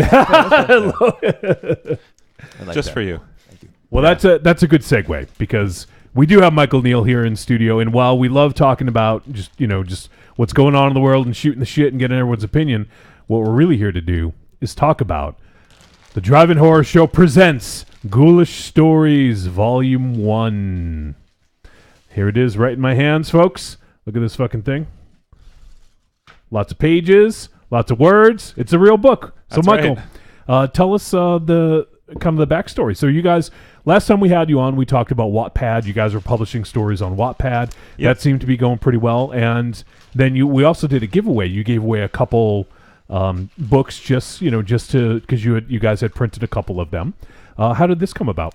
Yeah, so we had our Wattpad stories, which went well. We had a good audience, and we thought at a certain point, let's move on to get to people that are horror fans that might not be on it. Like, there's a lot. We found some great fans on Wattpad, but a lot of people that watch horror movies aren't always, on it. It's for like a lot of younger people generally. So we're like, well, let's put it out, and we have 18 of them. Let's pick 8, and put them together in a book.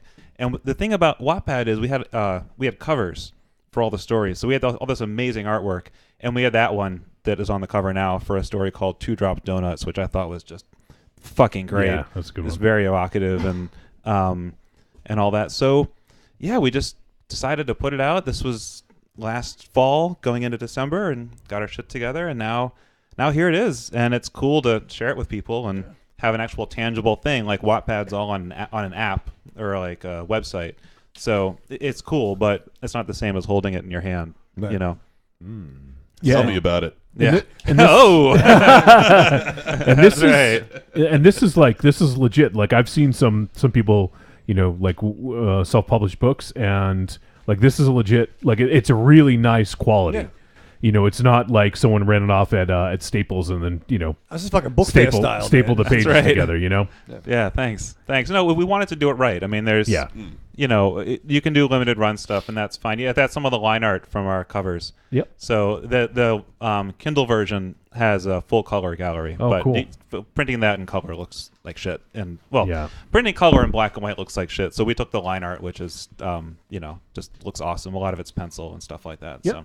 So, but yeah, and it's fun. It's like, when we finished the Drive-In Horror Show movie, it's like we had all these other stories that we wanted to tell, and some were scripts, and some we wrote right afterwards. Some took a while to write and stuff, and we figured we just adapt them into short story format, and that's kind of how it started. We ended up with 18 of them over about a year and a half, so it's just kind of awesome to have all these, and and the big goal with this too is to get it adapted. Yeah. Like this is a vehicle to get these back on the screen, because as much Oh, as I that's love awesome, these belong on the silver screen, so And that's where it all came from. Was obviously you guys are doing additional, because the Drive-In Horror Show, for anyone not familiar, was a horror anthology that you guys put out about 8-9 years ago, right? yeah, it came out in 2011. 2011. Okay, yep. So not quite 8 years, but you guys put it out in 2011, and so it's a horror anthology, and it takes place at basically it has a wraparound where you have this. It takes place at a drive-in theater. Obviously, it's in the title. Zombie Frank, right? Yep. And then from there, you tell these stories, and I think I know Mars and I had seen it. I don't know if you guys have seen it yet, but No, if I you want to. haven't, you got to watch it. Yeah. And it's really a throwback, because it reminds me of like Creepshow or Tales from the Crypt, like that style of storytelling. Okay. But it's Yep. also modern as Yeah. well. Like Yeah. there's some like more, some stuff that worked coming out of the torture porn era and stuff like that. Like I really, I was actually surprised with the wrapping of it, how contemporary like some of the It felt, subject yeah, was. yeah. Yeah, thanks. It definitely has that throwback feel, but it I is sort loved of it. more contemporary. Yeah. Thanks. Well, it's funny you mentioned that too, because that was something when we did it. We wrote all the stories first and then did the wraparound. So when we wrote the stories, and kind of like we did with the book too, it's like nothing's off limits. Like let's do any genre, anything related to horror. In the movie, there's one that's more of like a Twilight Zone. There's like a straight ahead slasher. There's a torture one that we did, which for me is actually a little more rooted in the 70s and 80s Yeah. stuff. Which I mean, all the stuff that came out in the 2000s is rooted in that too. There's of one course, that but- like it was as it was, but like you very easily could have like stretched it out to be its own book or film, or like it was very like Stephen Kingish, and it's like set up, and like and that just may be my bias of anything that has young kids in front of a TV reminds me of Stephen King a little bit, but Oh yeah, he's known as the Rockwell of horror for a reason, I guess. totally. The Well- Norman Rockwell, not the. Not the Sam Rockwell of horror. feel like Yeah. watching me. Nice. Mr. Blackswell. Nice. I read the first 2 stories and quite good. Thank you Quite very good. much. Now, which ones are done by you and which ones are? Oh, but by yes, I should mention By- too. I'm by Greg. He's the other Yes. half of what we do. So, I did all the actual fiction writing, like the prose, but they were both based on scripts that either we wrote together or one would write, take the lead on, the other would kind of edit back and forth. So, so they're ours. Kind of in that way. It's not like we'd sit down and take turns writing, I mean, and I'd always do the first pass, and there are ones where he'd go in and do a lot of extra writing afterwards, like really hammering it out. It's like the big thing for me and my goal with this was like, if I write a script, and then someone directs it, like I want my voice to be in there, and if Greg writes a script and then someone directs it, his voice is still there. If I take a script he wrote and I do my take on it, but his voice is gone, it's like that's a failure. So in that respect, I tried to write it as though he would write it, and then after I did a version, he'd go in and tweak things or give me feedback of like, this character wouldn't say that or stuff like that. So, we've written together for like 12, 13 years, Yeah. tons of stuff, things that have never been filmed, might not even ever be filmed, action, sci-fi, horror, drama, whatever. So we're used to this kind of stuff. We've done this forever. Some of them had like 13 versions, I think, back and forth, and more was like five or six was more typical, and then a couple that were just like kind of came out right the first time, but that almost never happens. And it's the best feeling, right? Like, especially like if you can go back to, I've actually, over the last couple years and very recently, I have picked up a couple of collaborators that I really, really have enjoyed working with, and they've really pulled out like the best of me, I think. Nice. But it brings me back, like, I'm sure with Greg, it's not that different than me and Tiny in the sense where it's not even like collaborative anymore. It's like almost like symbiotic. Like, Yep. I can't tell where I start and he finishes. You know what I mean? Like just changing a word here. You know what I mean? Like, Yeah, totally. My voice changing the key of something. Like it just goes like that. But in working with these people who I'm building that relationship with, especially on a project right now that is going to blow everyone's damn fool mind right off their shoulders. It's me coming out a whole new door, totally predicated on the talent of this other person. As I burp into the microphone, but I think It's that kind of a weekly occurrence. Huh? It's kind of a weekly occurrence. But There I you think go. that That's that's great, right?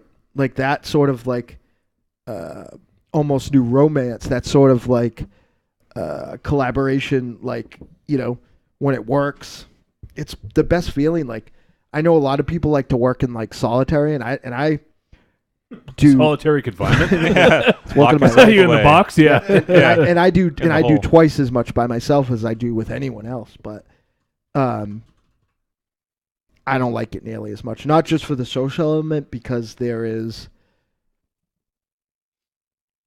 I would say the alchemy is more evident when it's multiple Sure. Yeah. people. Well, and in Yeah. this case too, it's like it's both of us. We each have overlapping tastes and we have our own tastes and all that stuff. But this is a nice sounding board. It's like if there's a story that we don't like, for whatever reason, it doesn't pass both of our tests, we're just not going to do it. And there's never any lack of ideas or stories or anything like that. One funny thing for me is like, I went to film school. I went to school to do movies, and I was at a liberal arts school, so I did a lot of writing, a lot of film theory and stuff like that. But I hadn't written fiction since like 10th grade. So when we started this, I was like, I think I can do it. I know grammar. I know how to write, but it doesn't mean I, can do it. And we put it out on Wattpad. And the cool thing about Wattpad is that it's like interactive. It's a social media platform, so people can comment and tell you if they like it. And we got a really good response. We wouldn't have put this book out, otherwise. So it was kind of validating. It's like, oh, this is a career goal I never knew I had. It's like, as we kind of kept going and going and going. And in this book, too, a couple are some of the last ones we wrote and some of the very first ones. And it's neat to see them all put together. There's one in particular that's like a sci-fi kind of story where it's kind of my favorite kind of collaboration because Greg, it all came from his brain. He had all the original characters laid out, all the beats, all the action. There were some things that I wanted to restructure when I read it, like we've done with a lot of our Infinite Santa stuff, which is our action animated Santa killer. The bomb. Yeah, thank you. Like a lot of that action writing, I would oftentimes he would do the first versions, and I'd step back and look at it from a bigger structural point of view, and maybe go in and tinker and stuff like that, trying to keep again that voice that he has, kind of there. And there's one in here. It's called Plastic Island, where there were parts in the third act that I could see. I was like, oh, I want to get in and just dig in and start, tinkering with stuff. And, in a script, often there isn't that much dialogue because when people perform, it's kind of like that when they talk, there's a lot they do with their hands and their, whatever. But the first script I adapted, I wrote all the dialogue in from the script, and I was like, it's 2 pages. It's like, no, people don't write like this. When people write, people talk forever, It's like, so I bring that up because in the Plastic Island one, like in some of the smoother adaptations, the characters just kind of started talking. Like I was able to take the dialogue he wrote, and they just kind of started talking to me and just kind of have it come out fairly easily. And it doesn't always happen. Sometimes there's a lot of work involved to just get it kind of right. But yeah, anyway, that's kind of a rambling way to talk about the process. But it was cool, man. It was really fun. I'm so happy to get these things out. Now, Michael, all the stories in here, were they originally on Wattpad, or did you guys do any stories that didn't make it to Wattpad? No, these were all on Wattpad. Cool. Yeah. We have a selection of them left on Wattpad just because we're focusing on the book. Yeah. We have 4 that are left there, 2 that were featured and 2 that won contests. So we figured we'd leave them up too. Yeah. And in the chat room, you had asked sort of who like you were mentioning the target audience, and so Leanna says, me, the English major nerd that wants to write her graduate school entry paper on vampires. Oh, I'm with the literature side of things, my friend. So that's kind of your target audience. That's exactly right. That's exactly right. And she says it's so rare to see the show talking about a book. And yeah, we typically, talk mostly, films and other, we have had comic book creators on, and we've had authors on, Authors are actually just not very. It's just been a while. They don't pick up the phone. Like I could think of 5. I won't say them, but I could think of 5 authors off the top of my head that we've contacted, and they. I think the last one we had was Joe R. Lansdale. Right. Who Before that, I think was amazing. R.A. Salvador. No, we had. If you count comic book writers, we had. That's true. We had Mikey Allred. Mike Allred, Alex. I'm his DeCampi, best friend. Do you know that? Kari Andrews. Yes, Alex DeCampi. I would love her to write I feel like her writing a book would be like a zombie apocalypse, like a zombie virus going out. Like she has so many. You're my new best friend. There you go. That's still like Mars's high point. I know, it's so crazy. It's all downhill from there. I know. It has been. Trust me. Awesome. But yeah, like I feel like we have had a lot of writers on, and I feel like yeah, it's just been a little bit. That's all. Yeah, and I again, like any of the, I mean, look at Lansdale. Like he's written in so many multi-mediums and stuff like that. But yeah, I didn't know he wrote my favorite Batman the Animated Series episode. I know, right? Who fucking knew, Nice. That's fucking crazy. Guy that wrote Cold in July. Yeah. But yeah, I think that I think that I think we have a better relationship too in the comic industry just because we, in some form, come from there. So. Yeah, and it's just sort of more. I mean, not that we don't. I mean, some of us read, not all of us. But I read. I know you do. That's why I said some of us. I read books about 1950s territorial wrestling. A lot, too. That's awesome. You'd think I would run out of those books, but they're a lot. In the chat room, Raven J asks, Mars, did they ever make a Ray action figure? A Ray action figure? Yeah. I don't think so. Yes, they made a 6-inch scale. Ooh. Like the Ray, like Freedom Fighters Ray, and like Ronnie. Yeah. The what's his name? The Ray Terrell. Yeah, the one that's in the Justice League, the other Justice League now. Yeah, Ray Terrell, the Yeah. one that Quesada drew. Yeah, there is. I think there was a. I am almost positive there was a 6-inch one of him. Yeah, I think I remember that actually. Also, this is a comment on Facebook. Jeff Barton made a comment and says, "Tell Raven Shadow that he and Michael Neal should star in a buddy comedy." Yes. Fuck yeah, dude. Oh yeah! I'm already doing it, man. We're gonna He's fuck the clumsy everything one. up. That was amazing. Uh-oh, Spaghetti-O. That was amazing. The best high five I've ever seen. Oh, I hope someone got that. Already, you got the high fives down. Yeah. You guys just should be fuck in the- it up. You just fuck it That up. was awesome. You guys should be in the Running Scared remake. Yeah, that'd be awesome. Raven J posted a picture of this Ray. Yeah. Ray Terrell. Okay, yeah. He's on the Legends of Tomorrow. Oh, is he? Yeah. Everyone is on that fucking show. Yeah, I it's can't true. keep Sure, I'm up. on there next week. Check it out. It's back on Monday night. Constantine's on. This Monday, John will be on. All right, I want to get back to the book real quick. And so, Michael, you had talked about adapting these. Is this something that you guys want to adapt and do a follow up to Drive-In Horror Show, or are you looking to get other people involved in doing it? I mean, anything and everything. Like, Gotcha. You know, I'd love to do it if someone wanted to come in that was super talented and do some awesome, director, producer, or whatever. And any format, movie, series, TV whatever. series, yeah.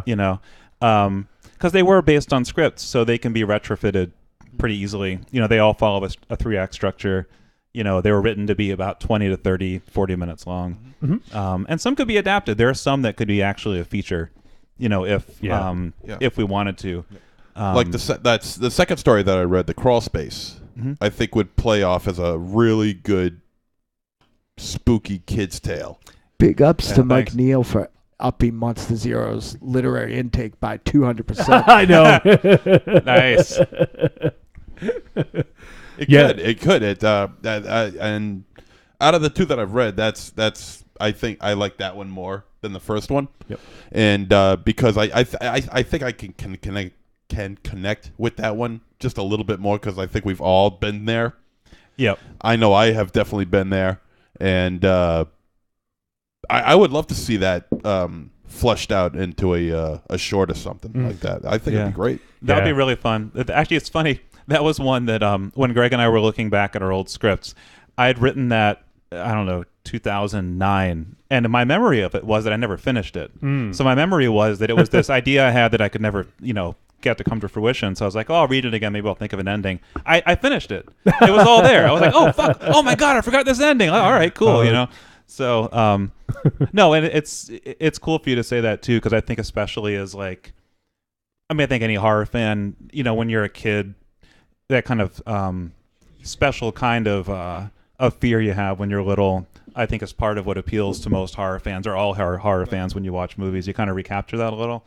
So that one, anytime I can write about kids and that kind of fear, kids live in their own little scary world, and so it's cool to hear you say that because that's kind of where that all came from. Nice. Yeah, that was fun.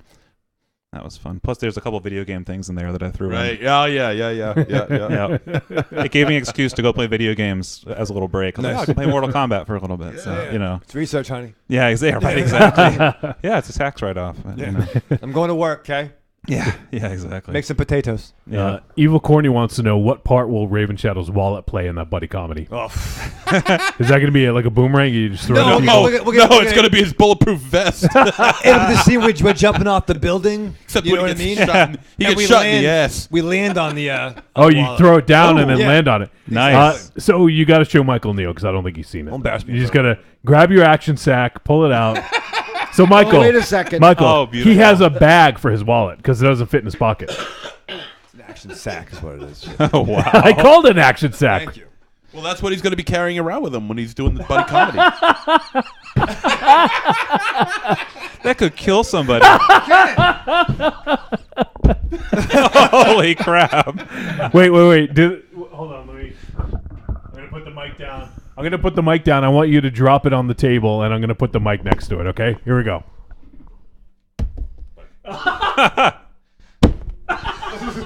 too. That's amazing. That's real. Thud. That's some good Foley right there. That's real Yeah, talk it right is. there. Listen, I got a lot of things, a lot of gift cards. Yeah, it's gonna be Anything we can- it's a bulletproof vest when you get shot in the Yeah. ass. That's true. Yeah, my wallet saved me. Let's see. Mine's not that much better. But man, we are fucking. Oh, Yeah, we're Michael, like- oh my God, Michael's Wow. is pretty big. Yeah, dude, we're like Yeah. fucking wallet bros. Yeah, but you don't need Wallet a bros. wallet bros. Wallet bros. I didn't yeah, fuck but that you one don't up. yeah, but you don't need What's a that, a paddle? goddamn. Like mine? Oh, that's all right, Mr. Fucking. I have a coffin on a chain. It's a coffin on a chain. All right, You can well, whip it so- around. You want to So see are my you gonna wallet? be the guest like Master of the Flying Guillotine kind of guy? oh, that's pretty fucking cool. Yeah, all right. All right. Just go fuck yourself, Johnny. We didn't get that. This is. Yeah, but you don't need a fucking rubber band to keep yours together. I was true. actually I do. jealous of you because I lost my wallet the other day. And like I'm like, there's no way Ravenshaw would fucking lose his wallet. All I picture is there was a sound I'll never forget in my life. I lived on a second floor apartment, and I was going to bowling league. That's right, you heard right, motherfuckers, bowling league. Nice. And I was walking out, and I heard a sound that literally sounded like a meteor hit my house, and the back of my bowling bag had broke. And my bowling shit. ball rolled out and landed on the kitchen floor in like my apartment, and it was like you can't even imagine, like you know how when you get hit really hard, like probably when you get that dynamo driver that time, or somebody gets like Thank you for that. like someone runs into them or something like that, like you feel you like could feel parts of you that you didn't actually know that you had. Ooh. Like I heard shit shake in my house that I didn't know. Yeah. Like that I had, and that's all I could picture every time that I think about you dropping your wallet. Leanna says, "Oh my God, the Wallet Bros." Fuck yeah, dude. Yeah, dude. Yeah. Wallet bros. Wallet dreams, share the night on me. Taking over I got so 2018. many cards, I don't got nowhere to put them all. With the wallet squad. So Oh, I like the that's Wallet good too. Squad. The God, Wallet yeah. Squad, yeah. I like the Wallet Squad. I'm getting ideas for the next story See, already. absolutely, man. Yeah. Ghoulish Stories Volume Dose. That's right. Star in the Wallet Squad. Wallet Squad. Yeah. Lethal wallet. Yeah. Oh, nice. So, Michael, where can people purchase Ghoulish Stories Volume 1? So they can go to driveinhorrorshow.com. And there's a huge fucking graphic that if you can't understand what it is, then you probably shouldn't be reading a book in the first place. It's available on paperback through Amazon. It's on Kindle, and then it's also on Nook if you have a Barnes & Noble Nook. And There you go. The book Yeah, right there. Go see? to the website. There it is. yeah, it's gigantic. And also Kobo, which is another e-reader that's really popular in Asia, from what I've heard. And Check it out, Tim. yeah, Tim from Korea, yeah. Tim from Korea. I do believe Kobo is in Korea. But yeah, so that's kind of where it's at right now. Awesome. And you guys released this just recently, right? Within the last 2 weeks? Yeah, last Tuesday. Okay. So, wow. So, not even, barely a week old. Yeah. Yeah, no, turnaround in this was really fast. Yes, Mr. Mars. I gotta be careful how long I raise my hand. When he starts getting tired, it Yeah. looks weird. Yeah. Can I ask an off subject question because it's been bothering me for like 20 minutes now. Now that I put my glasses on, I can see that it's not just me; it's actually happening. What? What? What happened to your shirt? Holy shit! That thing's worn down. Why, that's a new How- shirt. That's why not is- even like a few months It old. looks like Santo needs to go back in time and make his parents kiss. I wear it a lot.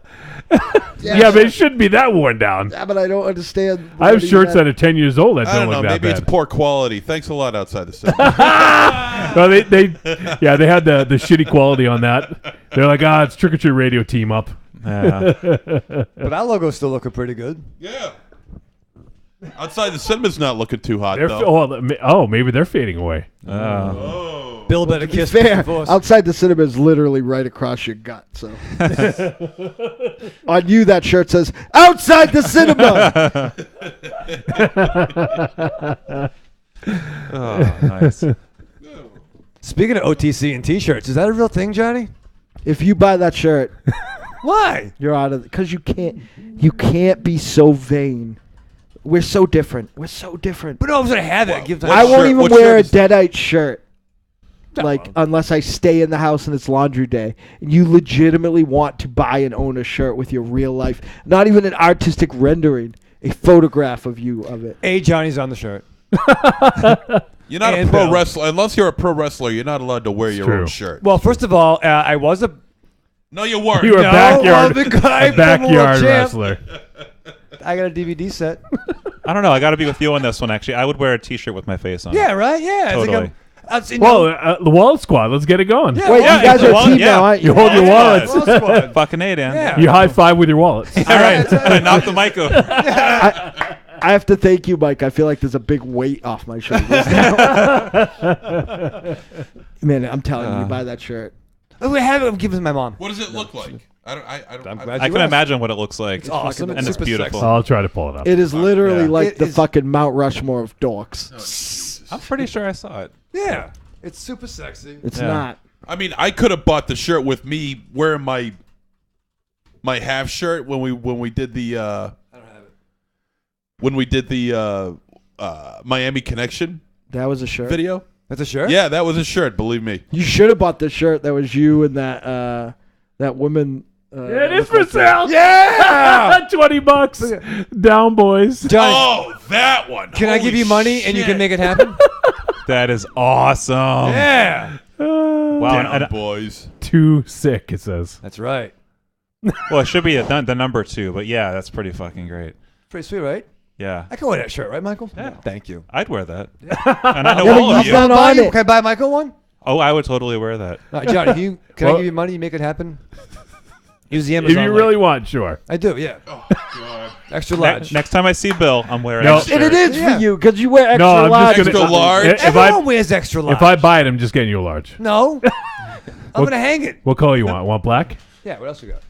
Oh, whatever fucking give color you Got want. him a yellow one. Red. I'd like to buy fucking 2 of them. You want soft pink? No, that's weird. Oh. I ain't that sweet. Hot pink. I can't wait to. Gotta choose the right pink. We got brown. We got orange. Yeah. No. Yellow. No. Cream. Ooh, it's kind of sexy, but no. Military green. Gee, I don't think so. Kelly green. Navy. Ooh, Royal man. blue. Ooh, that's kind of sexy. Which one are you getting? I'm not getting one. Why are you getting one? We're I'm down not gonna boys. be down boys, We can go bro. get dinner and wear them. Go get dinner and wear it. And they'll know, like, oh, it's the fucking down boys. Where's I mean, Luke? I saw the picture, Yeah. but I didn't know Yeah, this was a T-shirt. There's asphalt or want black? Listeners, Yeah. Yeah, basic listeners, black. my Extra life large. is. In case you thought it was fake or work, my life is fucking awful. It's not like you're wearing this shirt. Yeah, I fucking go out with him. We'll be out with our lovely ladies. He'll take his fucking 5 coats off that he wears everywhere he goes, and have that fucking shirt on. And I'll be fucking embarrassed at Nancy Chang's. And it'll be fucking worse. You're only making Fucking the shirt sound peppercorns will cooler, laugh at man. me. Everything you say about this makes it sound so much better. I really kind of want one now. Yeah, see? No, you really kind of don't. No, I really do, man. How do they find the down boy shirt, Joe? What style you want, Raven Shadow? There's a classic T-shirt. There's a tri-blend, extra soft. Baby There's tee. a V-neck, and there's a premium relax fit T-shirt. I'm getting anxiety getting this. I don't want the V-neck. Standard, classic.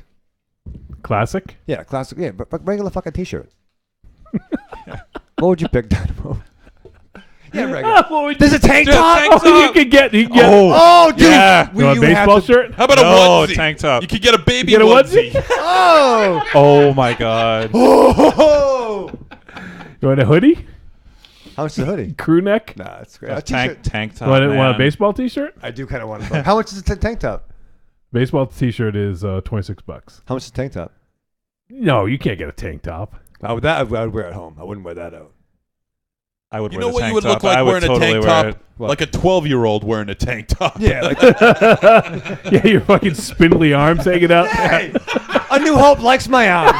Okay, His fucking spaghetti arms. she does. I'll tell you what, you'll won that fucking shirt in inviting her into the sexy speakeasy away from fucking. You'll be calling asking me to drop the Sharkies off. Dynamo, what fucking happened? You all right? Leanna says, I love the neon pink. Right? It's good. What do you want, Raven Chow? Tank Yeah, top? no, t-shirt, a t-shirt. Just a regular Yeah, T-shirt? straight-up t-shirt. That's 3 not good looking guys on that shirt. Well, Why? Wolfie's Whoa, good whoa. looking. Bill's good looking. Hey. Yeah, black. Yeah, I get that. That's another one who I don't know what his wife is thinking. What, Bill's? Yeah. His Bill wife, made his the wife shirt. thinking this kicks ass is what she's thinking. Yeah. What? She got one. Bill's Yeah. a good looking guy. You don't think Yeah. he's good looking? No. Wow. Whoa. That's. I Why used would to you think say he was that? good looking when outside the cinema called me. I'll give you 20 How bucks great right would now, it be Johnny. like after? Well, you got to pay for shipping. I ain't paying me for your fucking shipping. How much How- is shipping? I don't know. You got to walk to the factory and get it. How yeah. great would it be that like maybe after like 4 washes, Ravenshaw's completely washed off the shirt? Johnny, buy another one. Should we get Mars one? Yeah. Everyone want to pitch in and get Mars Yeah. a Down Boy shirt? I could wear it because my fucking face isn't on But it. you remember the down? You remember the Down Boys? Yeah, I don't have a fucking shirt with my face Well, on because you it. didn't I come there. refuse to wear a shirt with your face on. No, you're I fucking don't wrong. even have a fucking shirt. I don't even have a shirt with my wear a shirt with my cartoon face on it. Yeah, but to be fair though, you have paintings in your home with your face on it painted. Yeah, that is true. Yeah, but I didn't fucking And you paint should them. make a shirt out of that. Yeah. Well, first of all, That is amazing. Another classic Raven J. Just That's shut up. my next tattoo. What is going on in that? I think I'm jumping. He's throwing down the wallet, man. Of Oh, the it's fucking the devil wallet. horns. first of all, That's brilliant. Would you do mine too, man? Oh my god. You I'd didn't love make to the see wallet that. big Make that a enough, though. shirt. Yeah, true. when your mentor Yes. commissions one of your favorite artists to draw a picture of you, that's a pretty big deal. Fair. And then one of my other favorite artists.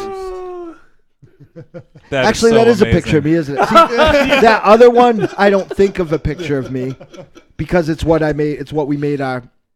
It's our what we made our business cards off of the comic shop. All right. So I don't. That is a picture of me though. Then you have an action figure of you. I do. Yeah. You ever see Fat Ken doll? I got one, Oh my god, this is I got a fucking tiny white amazing. one, too. This is amazing, Raven J. and an Oracle one. Ooh. This is fucking great. Raven J, I have But I don't a fucking request. wear it Would out. you do the mic part of the Wallet Bros too? I'd love to see what I look like in that style. The Mike Neal and Michael Ravenshadow like slapping wallet high Oh five. fuck yeah! Johnny Wolfenstein. Yes. Would you wear a picture I know you wear like Deadite shirts, which is Yeah. an alien thing to me. Well, it's mostly for like promotion. Yeah, I wouldn't wear it to like No, you are. I know you. You are. I just want to have it. We're gonna be on a double date, and you're gonna fucking have that shirt on. You're gonna be like, oh, I don't wear them all that. Day. I don't wear them all that often. Like when I'm not doing shows, sometimes I will. But like if we do like Rock and Chalk, I'll wear it all weekend. Wear a shirt with your face on it? No, Yes, you would. no, I wouldn't. Yeah. That's why I'm Would not you ordering have a one. painting of you in your house? No. Yes. What if Grimbro drew it? Yes. Maybe. See, that's the maybe. thing. See, that's what. Actually, there is. They're not hanging, but there's a couple pictures of me from actually old Deadites when I took my mask off. That I think it was Michelle Shepard took. Yeah. And I so have those on my wall. T Dog wants to hang them up. I don't want to hang them up. She wants to. So I have there a- may be pictures of me on the wall. I have pictures of you on my wall too. I have pictures of all you guys on my wall. Whoa! Yeah. In the sexy speakeasy. Yeah, That's right. yeah. I'll make some cutouts. Members They weren't only. originally hanging. Members only. Yeah. Yeah. Leanna says Raven Shadow's lovely. Mars. Thank What? you. She's so fucking smart. Tim from Korea said pipe cleaners and a wife beater. That's what you look like. I've Lee, been told. I'm not saying he's not handsome. Oh. He's my tag team partner, but he doesn't need Raven- a fucking. We're not Nick and. Forget it. Hold on, Michael Neal. Yeah. Raven J says, "Show me your wallet, sir." All right. Oh yeah. That's sexy talk. You guys should do the pose where you slap wallets, and then maybe Yeah, Raven there you J go. can get a good some good reference. He's getting in the action sack again. That's right. It shouldn't be that hard to find. What the fuck is that? Your Holy brush? crap. Oh, it's his lighter. Wait. Where do you fucking shop? Pee Wee's Playhouse? I'm concerned my wallet's gone. Dude, look, dude, put this up next to it for scale. This is Raven Shadow's fucking lighter. This is a pen. This is a legit size pen. That's amazing. Yeah. See, I'm just a big guy. This fucking thing. Oh wait, here we go. All right, Raven J, there they are. Slapping wallets. You can pause the screen. Wait, let me take a picture. Actually, Let me take a picture. I'll send it to Raven J. Hold on, everyone. Taking a picture. What is this nonsense? All right, there we go. Unreal. Wait, great. Let me see your wallet. That's just total. Fucking wallet, the fucking comb, the fucking lighter. Yeah, where's the comb? Get the comb out. Yeah, the comb's good. That's an official Supercuts licensed comb. Everything is fucking huge. Yeah, you know. Everything is huge. Are you making up for stuff here? No. I can't even light this fucking thing. See my car. I cannot believe you. Why is this? Oh, there we go. Yeah. It's a tiny light. It's a tiny flame, bro. You know, but if that was a small lighter, it'd be like a blowtorch. It's all My relative. God, It's all relative. That's like a 6.5 foot dude with a 3-inch Holy dick. shit. You know? Like, I don't lose. It's my backup one. When I lose my other ones, I'm like, thank God I know where old blue is. It's in my action sack Fuck your action sack. next to my Supercuts comb. How long does that last? Long enough. Wow, Cigarette gets lit. that's impressive. Yeah, see? Look at everything. So that's got to be the secret weapon then, like in the third act. Oh, We're- yeah. So we're both pinned under a car, and we're like, "Oh, my wallet! I can't get it!" And then you take that and you let it go, whoosh, and in slow motion it hits the wallets. They blow up, and we're all saved. And we're like, "No, our wallets!" Fuck! And then like a whole bunch of like debris like crumbles off it, and they're both sitting there like just all perfect and pristine. See, I like that. What came to my mind was like we're running and That's awesome. the doors closing in the temple. Yeah. And then like you drop your wallet, and I'm like, don't worry, Michael Neal. I put the lighter down. Yeah. And it stops. That's right. And then you grab your hand, pull the wallet out at the end. Yeah, well, And and then then the capper is you pull this out and it spins the wheel on the top. Yep. And you put it right up and light a smoke. Oh my God, it's fucking. Someone Yeah. get a pen. That's right. showing Wow, them- that's a fucking horrible picture. I'm showing the picture of the wallet squad or whatever we're calling you guys now. Oh Jesus! Oh, that's great. It's sexy, right? I know my next career move, man. See?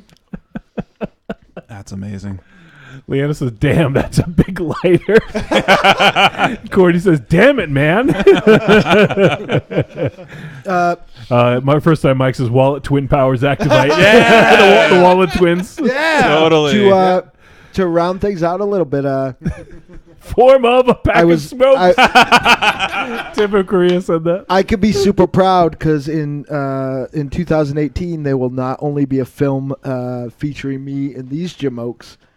There'll be in a film that we're in together too. Talking about exploitation movies. What film is that? Oh yes. Oh, that one. Yeah. And Johnny Wolfenstein called Survival of the Film Freaks. Yeah. Are they done editing? Bill, you are very handsome. Yeah. I thought you wanted him to edit you out. I don't know. I don't know what the lighting was that day, but I was luminous. You look good, man. You look very good. You look really I good. tried. I just, by the way, if anybody wants to know how I'm gonna die, I finally sprung for not bifocal size glasses, and I tried to walk down the stairs, and it was almost it. You're gonna good fall luck. down the stairs. Yeah. All right. Well, I think what we'll do is we'll wrap things up so we can let Michael go, and we'll get to the film review. But before we go, Michael, once again, tell folks where they can find Ghoulish Stories, because I want them all to go check it out. Driveinhorrorshow.com. And it's on Amazon. It's on Kindle, Nook, and Kobo. I'll actually place a link to it in when I post the show on the website. I'll post a link to this on Amazon, so if people want to buy it. You can go to trickortreatradio.com, click on episode 289, and then you should see a link for Ghoulish Stories Volume 1, and then if you buy it, it gives us a little cut of it. Hell yeah, man. Thank you very much. So everyone go check out Ghoulish Stories Volume 1 from Michael Neal and Greg Anson. And I will say, personally, I had an opportunity to hang out with both you and Greg at different times last year, and it was awesome. I had a blast, and I love the property. I love Driving Horror Show. I love what you guys do, and I love you guys too. So it's always a pleasure to just to hang out with you, to shoot the shit with you guys. And if we say this often, and I know we're gonna make him blush again, but Michael is one of my favorite people in the world to talk films about, because he has this very unique perspective. One of my favorite conversations was, I think, might have been the first Rock and Shock where we hung out, and we went out to dinner, and someone kind of invited themselves into the conversation. If you remember that, I do. Thought I was welcome. not you. But still, we had a great conversation. I remember talking about Hellraiser and talking about sort of like sort of spatial awareness and things like that. So I always love talking film with you, and obviously video games as well. We've had some some great conversations, and so you are an amazing dude and one of the nicest people we know, and you're also a super talented filmmaker and writer. And I think a lot of times we have a lot of talented folks on the show, but I think your talent is overshined by how awesome you are. So like, as talented as you are, you're an even better dude, and that's something that that I think I can speak for everyone here and say that it's always a pleasure having you on, Michael, and just hanging out with you. I always look forward to it. So look forward to the Rock and Shocks or whenever we get a chance to hang out. So and obviously you're welcome on the show anytime. If you have anything to promote, you just want to hang out, you're always welcome. Thanks so much, man. I love you guys. That's well said. And I can't possibly top that. So well said. Reverend Scott just popped in the chat room and said, Hey! "I love Michael Neal. I love Reverend Scott. Yeah. Fucking A. Goat fucking baby, just for you.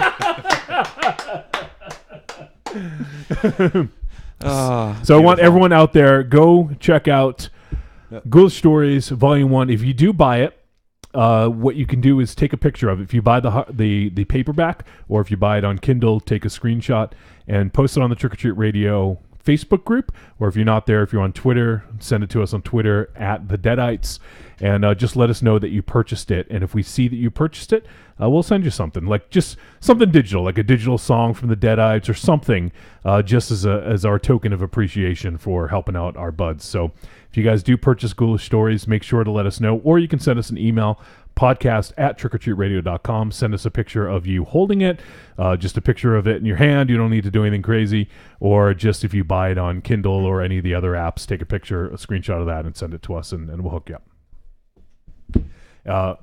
Reverend Scott says, "I love Michael Neal and his goat fucking, but seriously, he's the best." Thank you, Scott. You are also the best. All right, Michael. So we are going to head to a break. Raven Shadow, you're probably jonesing over there for smoke, right? Yeah, I gotta go. You get a little lightheaded over there? Yeah, I'm getting the vapors. I gotta go. Just smack the wallet in your head. Yeah, that's right. Yeah. What, did you start vaping? Is that what you said? Nah, man, it's fucking. You got the vapors? You vaping? The Different kind of vapors. vapors. Yeah. You vaping, bro? Nah, man. It's time. It's time. It's vaping time. Big man vapor. All right, so Mario vape pebbles. Mario Vape Pebbles. Jesus Christ, that's a reach. Bye, everybody. Mars Bye. Man, yeah. Give us, don't say anything about the film, just give us your trick or treat. Or call in later if you want, whatever. I always forget this one. Barely a trick. So it's not quite a treat, but not horrible. Yeah. Okay. Interesting. There you go. So there's Mars's review, because he is unfortunately going to duck out because he's not feeling great. And I feel fucking worse one down boys later. And Michael Neal, once again, thank you so much for coming in, my friend. Rock and roll, guys. I'm sure we'll see you again soon. You could tell I'm sick. No tie, no scarf. I know you don't give a fuck today. Yeah, I'm You fucking got a sweet looking hat though. Yeah. I do. I was admiring the hat. Thank you. And I still got fucking fashion. I'm not fucking animal. and Michael, best of luck with the book. Hopefully you guys are able to move a lot of copies, get it Thank out you. there. And I would love to see a Drive-In Horror Show Part 2 film, because I'm a big fan of the first one. So hopefully So would we. that gets to happen sometime soon.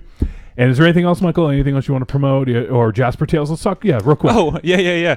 Yeah, so Jasper Tales, which you guys at Rock and Shock hosted my son, That was Jasper, who's amazing. 5 years old. And I Yeah. didn't get an autograph, by the way. You didn't get one? No. Oh, God. All right. Well, And I asked him. He said no. Oh, that's Did he right. really? That's right. He had already signed enough. Yeah, You weren't at the booth. Yeah. And you missed your spot. He's a very busy man. Yes, he's very busy. So basically, I'm an animator as well as a horror filmmaker, and et cetera, et cetera. And I was hanging out with my son about a year ago when he was 4.5, and he started telling me stories and writing them down. I wrote them down word for word. And they were all horror stories. I mean, surprise, surprise. And so I started animating them. And I have my good friend Joe, who plays Zombie Frank in the Drive-In Horror Show movie.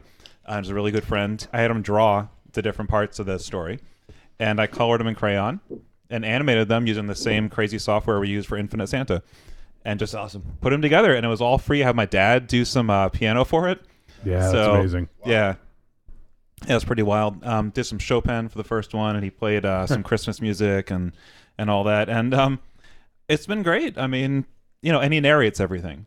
So Jasper Yeah, Jasper it's narrates Jasper's the voice, entire yeah, thing. yeah. And it kind of has to be. So, he's 5, but yeah, they've been horror so far. The next one is a mashup of Spider-Man and Star Wars. Sold. Oh, wow. Yeah, I got a little burnt out in December. I gave myself a Christmas deadline by doing a Santa thing, which I should know better about doing because I've done it for years.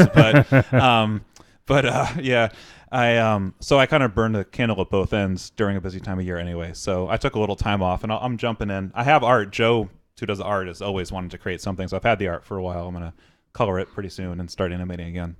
So it should be fun. And also, Jasper, you guys did 401 Film Fest. Yeah. Which our good friend Adam Thoreau puts together. Oh, Adam's fucking great. Yeah. Yeah. He's a sibling of one of our good friends. Oh, get out. Yeah. Yeah. Yeah, it's great. Actually, Adam found us probably through one of you guys. When we first posted, he sent me a message being like, I think Jasper Tales is amazing. I want to screen one at 401 Film Fest. I was like, It's so good.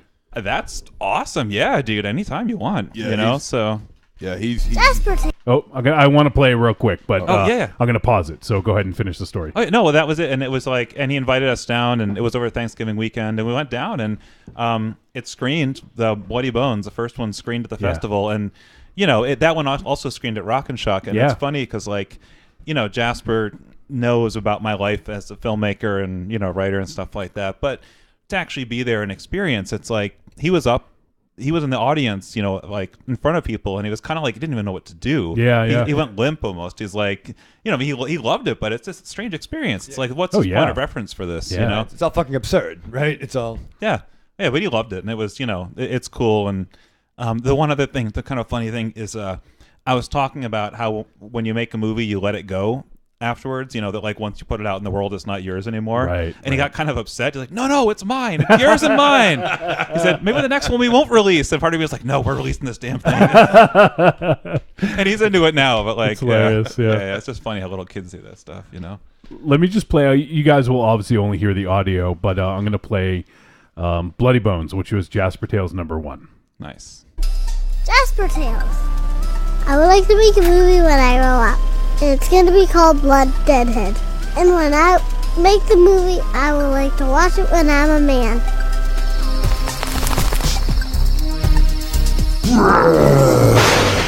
So there's a zombie at first, and the first part of the movie.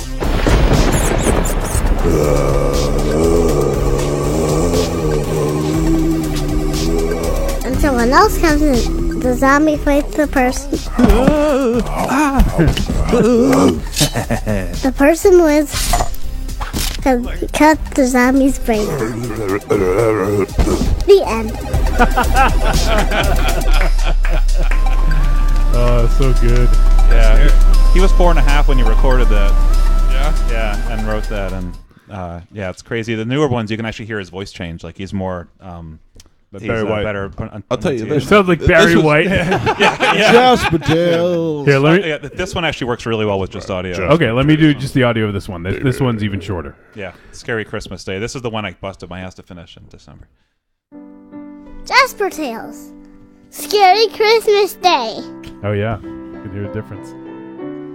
When there were presents under the Christmas tree, Zombie Santa came. He put blood on the tree. And then he made a lot of presents that had brains.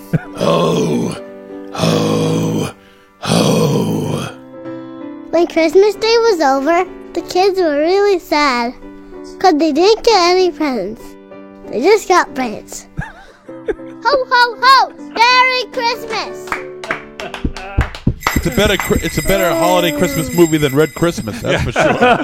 Now, a little. Go ahead. So good. That was actually better than my Christmas Day. So that's Yeah, right. I wish I got brains. A little fun So do fact. I. Do you guys recognize the voice of Santa? No. That's Infinite Santa. Oh, okay. Yeah. That's Dwayne, and Dwayne, yeah. Yeah, he's a DJ in Maine, and he's been a DJ forever. And I called him up in part because he's Santa and he's amazing, and in part because he has his own microphone in the studio and could give me the lines like really, really quickly. And he was like, yeah, sure. He said, do you want it to be Infinite Santa? I was like, well, make it your own, but I mean, do whatever you want. Yeah. And it was amazing. I have like 10 minutes of raw audio of him throwing up. Because I gave him a list of things, and I was like, I was like, all right, one of the things is he throws up blood all over the tree. Yeah. And it's like, it was so good. I wish I could play all of it. I only use the first take because it was amazing, but he sounds like he's about to puke in a bucket. So, yeah. That is amazing. And so if you guys want to, these are they're just on Facebook, right, Michael? They're just on Facebook. They're all free. It's supposed to be a fun, easy thing. Yeah. Like, I could do Instagram or YouTube or whatever, but already with my other things with Drive and Horror Show and Infinite Santa, even though they're a passion and they've also been a job at certain points and they haven't been at other points, it's like, it's still a big amount of energy, mental energy and time and stuff just to keep on top of it. This is supposed to be just stupid and funny and just something for Jasper and I to do, and people seem to like it. So maybe I could expand it at some point, but for right now, it's just Facebook, and I just keep it easy. And you guys have a lot of views. Like right now, just looking at is it Zombie Santa? Is that the name of it? Scary Christmas Day. Scary Christmas. Okay, that one has over 1,000 views, and the first one I think had also over 1,000 views. The first one got up to 2,500. I think. Oh, geez, wow. Yeah, which considering that there's not, I guess, not a huge push. I didn't take any ads. Actually, I was going to take ads on the zombie one at Christmas, but I didn't want to get shut down because I've had that problem with our ads for Drive and Horror Show before. Because it's unbelievably gory and. Actually, I didn't even think that vomiting blood on the tree was disgusting. And then my wife saw it. She's like, that's nasty. I was like, really? I guess I'm kind of desensitized to this that stuff. came from our son. Yeah. Well, and Jasper was like, really? And I was like, oh, yeah, he's my kid. So it's so awesome. And thank you. In the chat room, Leanna says he's adorable. And Reverend Scott says Jasper already speaks better than MZ. You guys should hang. You can get your own gang going. Yeah. You can teach me a few things. You can rival the Wallet Squad. Yeah, that's right. The Wallet Bros. Nice. First time Mike says, "Oh my God, that was hilarious," and Reverend Scott says it's really cool. Michael and Jasper get to do that together too. Thanks. I think so. Yeah, it's awesome. So, guys, if you haven't seen them, you obviously heard the audio. Go check out Jasper Tales on Facebook. Look for it. And like the page, and then check out the videos. They're all on that page there. They are. Mars, you're holding your finger up. And you might have to help me on the number because I'm bad at this. 666. But we know my brother, Reverend Scott, and my brother, Mike Neal. All because of two guys, and I was giving them a hard time earlier, but that is Bill and Chris from Outside the Cinema. Yep, that's right. And they just had their 10th anniversary. 10th year, yeah. Yeah, 10-year anniversary. It's amazing. And fucking congratulations, guys. Wow. Chris, Scott, and Bill are doing the Dark Gods work over there, so I really appreciate it. Yeah, they were the first podcast that ever had me on. Like for anything. I met them at Rock and Shock, and they were the very first interview.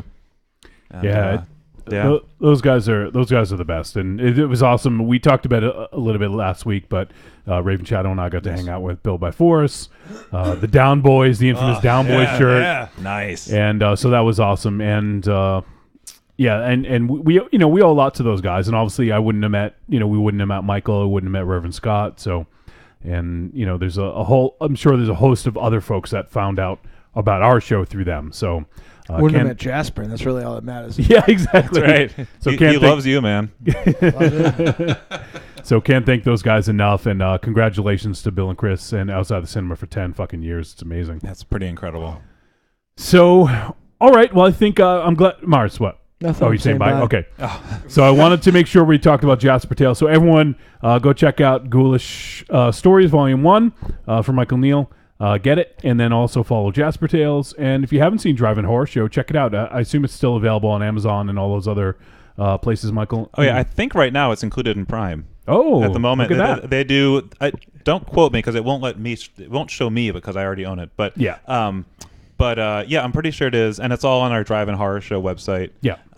Various VOD DVDs are actually out of print now, so we can't buy it anymore. That's right. I think you and I, or maybe Greg and I, sold the last one. I remember. Yeah. Well, I held on to a couple back. At the office, but and you can find them on eBay probably, but I don't know if they're new anymore. So, you know. So everyone go check out all that stuff, and I want a big thank you to you, Michael Neal, for coming in. And Marsman, get better, buddy.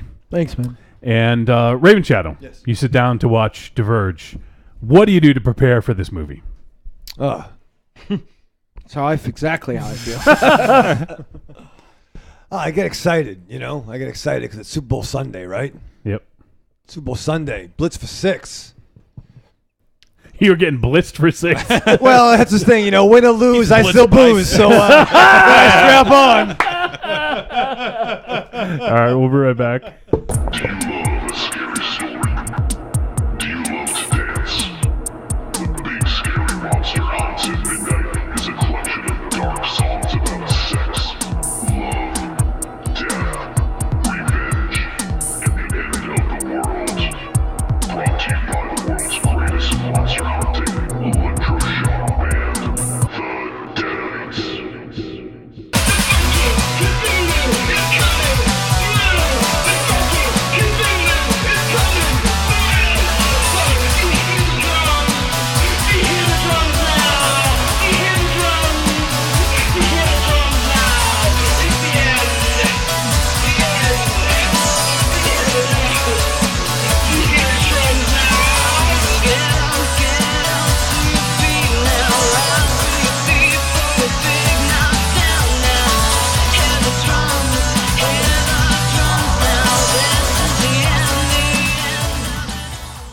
Available on iTunes, Google Music, Amazon, CD Baby, and all other digital distribution sites. This is Matt Kennedy of Astron 6. You might know me as Manborg. You might know me as Father John Sullivan in Father's Day. But what's important right now is that you're listening to Trick or Treat Radio. I will be a burble.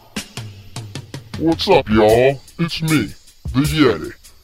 Telling all the ladies that they couldn't be more fine and that we should knock those boots like Frankenstein. When I want to get my nerd on, I go to Facebook and I go to the Trick or Treat Radio Facebook group. That's the place where I get to talk about all the hip new horror movies, all the cool comics, Like comics. RPGs, video games, you name it, we're talking about shit on there. And you could not be any cooler if you were the coolest kid in school. Be the first kid on your block to swing their cock over at the Trick or Treat Radio Facebook group. Just go to Facebook, search for Trick or Treat Radio, ask to join, and it's like Nerd Nirvana, baby, without the shotgun blast. This is the Yeti, signing out. See you at the Trick or Treat Radio Facebook group. Follow us on Twitter at The Deadites, TheDeadites.com, and TrickOrTreatRadio.com.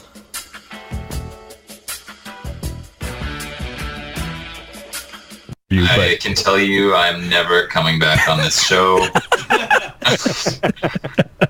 Especially now that I did that thing that you just made me do. Which I will be sending you an invoice for.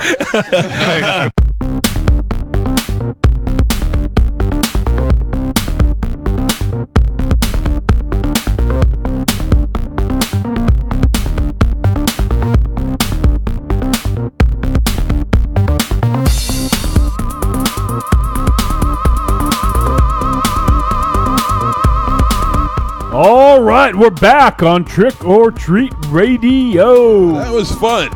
Talking to Michael Neal. Always love hanging out with Michael. Yeah. Super awesome dude. So you haven't had a chance to read any part of the book yet? Well, I read most of the stories on Wattpad. Oh, okay. All right. Which all the stories are on Wattpad. So I read a few of them on Wattpad, but I haven't actually cracked open the book to read them. Yeah. All right. Yeah, I got through the first 2 stories, and I'm like, I really want to get through some more of these, but I was able to cover 2 of them, and yeah, it's more than probably the other dudes did. yeah. And no, I'm enjoying it, man. And you know what? It says Volume 1, and after Volume 1 is usually Volume 2, and I'm looking forward to that. So let's see what happens. But he's a cool dude, man, and they collaborated in something that's pretty neat. So if you ever get a chance, check it out, guys. It's so far it's been worth the read. Ghoulish There you go. Stories. All Volume right. 1. And in the chat room, Leanna she asks, who is that voice in the break who says he'll never come back? That would be Matthew Kennedy from Astron 6. And he has never come back. Well, we haven't asked him, to be fair. But Matthew Kennedy is from the film collective Astron 6. They did Manborg. They did Father's Day. Yep. They did The Editor. Yep. And Matt was also in The Void in a brief cameo. That's right. So he is a very funny guy. I definitely recommend that interview. We had him on episode 50, I believe. Episode 50. Yeah. So if you want to go back and take a listen, that's where it was from. And very fun, very very funny guy, very awesome. Yep. So, all right. So we're gonna wait for Raven Shadow to come back in before we start diving into this flick. But no, he's gonna be smoking a cigarette and fixing his fucking hair. But I will start talking about it. Yes. So Diverge from 2016. 2016 is when it hit some festivals and whatnot, but it got a 2018 VOD release. And it's weird. It says rated TV 14. It's a film. Made for TV, I guess. But it's not made for TV. That's weird. So I don't know. Maybe it's not rated. But maybe it was meant for TV, and I don't think so. Anyways, it is 85 minutes. It is a drama, sci-fi thriller, and it is written and directed by James Morrison, and it stars Ivan Sandomir, Jamie Jackson, Andrew Sensenig, Aaron Cunningham, and Chris Henry Coffey. And the synopsis: the survivor of a deadly virus is given the chance to reclaim his lost life by stopping the man responsible for the disease. Let me pull up some of my notes here. Leanna says Raven Shadow's hair exists. MZ, you can't catch me, gay thoughts. Not quite sure I understand, but you don't let the gay thoughts catch you, MZ? Is that what you're saying? I guess. I have no idea what the hell that means. All right. So this flick here, I believe, if I'm not mistaken, let me just check it up real quick, because I think this literally just hit VOD. We're able to actually get an early sneak peek at it. And here we go. Okay. Oh, it hit February 6th, so it did hit yesterday. So Diverge hit VOD yesterday, and I guess it went on a big international screening tour, and apparently did very well, screening across the world. And let's see, I got a bunch of press on it here. All right, we don't need to read about the production company. That's not important to this review. But Diverge. All right, Raven Show. We went through all the stats just for you. We didn't start the review without you. Thank you. Do you really want that Down Boy shirt? Yeah, I do. I do. Right. So, I don't know, At some point, I'll figure it out for you. I'll give you cash. Here, I got it in the cart already. You can check it out. How much is it? It's 20 plus whatever. All right. You want $20 down payment? It's $29.01. $29.01? Shipping $7, tax $2. Right, cool. I'll give you $20 now. Whoa. You give me $20 now? Yeah. And then what? Well, let's see how good the shirt is first. Make sure you do your part. I'll give you it's fair, right? I'll give you $20 now. Why? All right. It's pretty good. Okay. It's not fair. What the fuck? My big wallet. You should have more money in it. Well, I did before. I was going to. How much is the tank top? $20 now, $9 on delivery. Oh, apparently what Leanna said was a Family Guy reference. And she posted the video, Family Guy, Tom Cruise. Oh, okay. All right. All right. Yeah. All right. All right, so... I know what she's talking about. Yeah. All right, Diverge. So we watched this flick this week. Yeah. And this is a little different. I didn't know what to expect from this. I knew it was a sci-fi thriller. So, I thought we'd do something maybe slightly different. And had heard some good things about it. And so we checked it out. And I will say, clearly, this film, didn't have a large budget, right? Is that safe to say? That's very safe to say. This was a very small budget film. And I think there's a lot of big ideas for it, though. I think the ideas might have outweighed the budget. Now, for better or worse, like you can still make a good movie. Mm-hmm. But when you have a lot of these big kind of ideas, it can be difficult to have them translate, without certain things. So, well, I don't know. I mean, I think the story is fine. Yes. The execution is adequate. It's fine. I'm fine with. I thought the film looked good. It did look good. It even had some very, of like the CGI kind of backgrounds I thought were pretty well done. Well, they did a lot of desaturation of color. Right, like that post-apocalyptic sort of. Scene. Well, it wasn't really. At first, I thought it was post-apocalyptic. It turns out it's really not. It's just. I think it's just the way they set the tone in the film and in using that desaturation of color to give it a more, I guess you could say, cold look. I guess what I'm talking about is the fact that it was they were out in sort of the middle of nowhere. Yeah. With on a cracked desert, and all you could see in the background was like a fallen city with smoke coming out of it, Mm-hmm.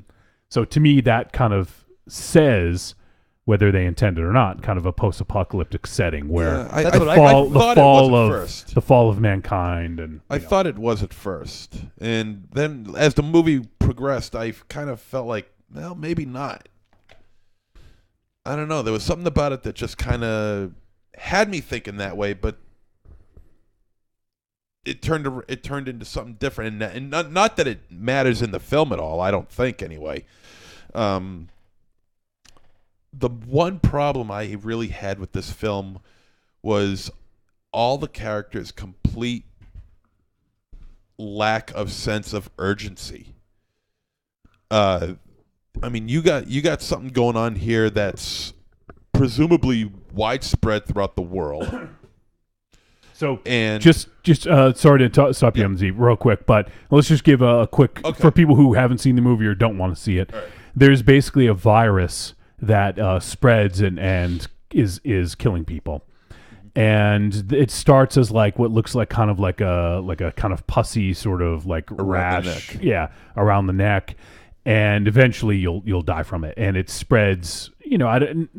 It's clearly some people didn't get it when they were in proximity of other people, so I don't know how it actually spreads. I don't think it's airborne, but it spreads fairly wide, and at this point in the movie, at the beginning, I think that a lot of people have died, and they've kind of left civilization, right, and they're kind of on the outskirts. There's quarantined areas and things like that. So we have this widespread virus that spreads, and at the beginning of the movie, we have the main characters. Anna was the wife, and Chris was was the husband. So we have Chris and Anna, and they're kind of wandering around outside. Anna has the virus, and Chris is looking for, I think, a way to cure it, or at least to stave it off a little bit longer, So that's kind of where we start. We'll kind of get a little bit more into it. Like here, what we're watching right now, MZ, I thought that looked real cool. Kind of wide shot. We're seeing off in the distance, what looks like a city that is smoke plumes sort of coming out of it, Okay. So sorry to interrupt, but I just wanted to kind of set right. that baseline. No, I just wanted to say that I think what harms this film is the complete lack of urgency from everybody involved. I just don't see anybody being really all that concerned about what's happening, and I don't think it doesn't have anything to do with them just succumbing to the fact that they're in this world where this disease has completely ravaged everywhere. I don't know what it is. It just doesn't seem like the actors really give a damn about what they're doing. I have a thought about that, and to me, the acting didn't really bug me until the end. I thought the acting was fine. They were fine until the end where there's that kind of showdown scene in the lab. Yeah. There's guns involved. That to me was an indication of, okay, at this point, I don't think the actors are talented enough to pull this off the way it needs to be pulled off. Nothing against, I thought the performances were fine, but there was that one scene that it just seemed like something was off. Like you talked about, the urgency wasn't there. I just feel that maybe the actors, and I hate to call them to question someone's talent, but maybe they weren't as talented as they could have been for how the scene was written. And that was where it was glaring to me. It didn't bother me up until then, but that scene, it kind of bugged me a little bit that it just didn't feel like that the tense, like the stress of that situation got across enough. I completely agree. I think that that scene in particular, very much that scene, was a very... It was a very performance heavy scene. Yeah. And it just came across like the actors kind of reached their boundary as to how far they could push the envelope to make this scene work like the director had in mind. Mm-hmm. And it just didn't play out that way. It kind of... It really kind of looked like a high school performance, really. I wouldn't necessarily go that far. Well, maybe not, but I'm just emphasizing on that. I'm exaggerating on that just so you could get my meaning. Like, I thought the performance by Ivan Sandemeyer was fine. He played two characters, one character in different parts, but I thought his performance was fine, but once again, it didn't really bother me until that scene, and then it kind of made me question, like, oh, maybe these actors aren't as good as they should be. Well, I think it also has to do with that also has to play out with the rest of the film when you figure that the rest of the movie doesn't rely on that kind of acting or that kind of tension. For the most part, it's just a bunch of people walking around, kind of, in a daze, looking for things, looking for clues, looking for a solution, looking for a cure. Speaking of which, watch the things that he pulls out here, because this at the end of the movie, you'll see. So this isn't going to help the people watching the podcast, but I want to point out to you guys because you'll see some things that maybe you saw later. Well, we see the toy. Yeah, I remember the doll. There's that. The shell. And the shell, yep. So the shell we saw at the end, right?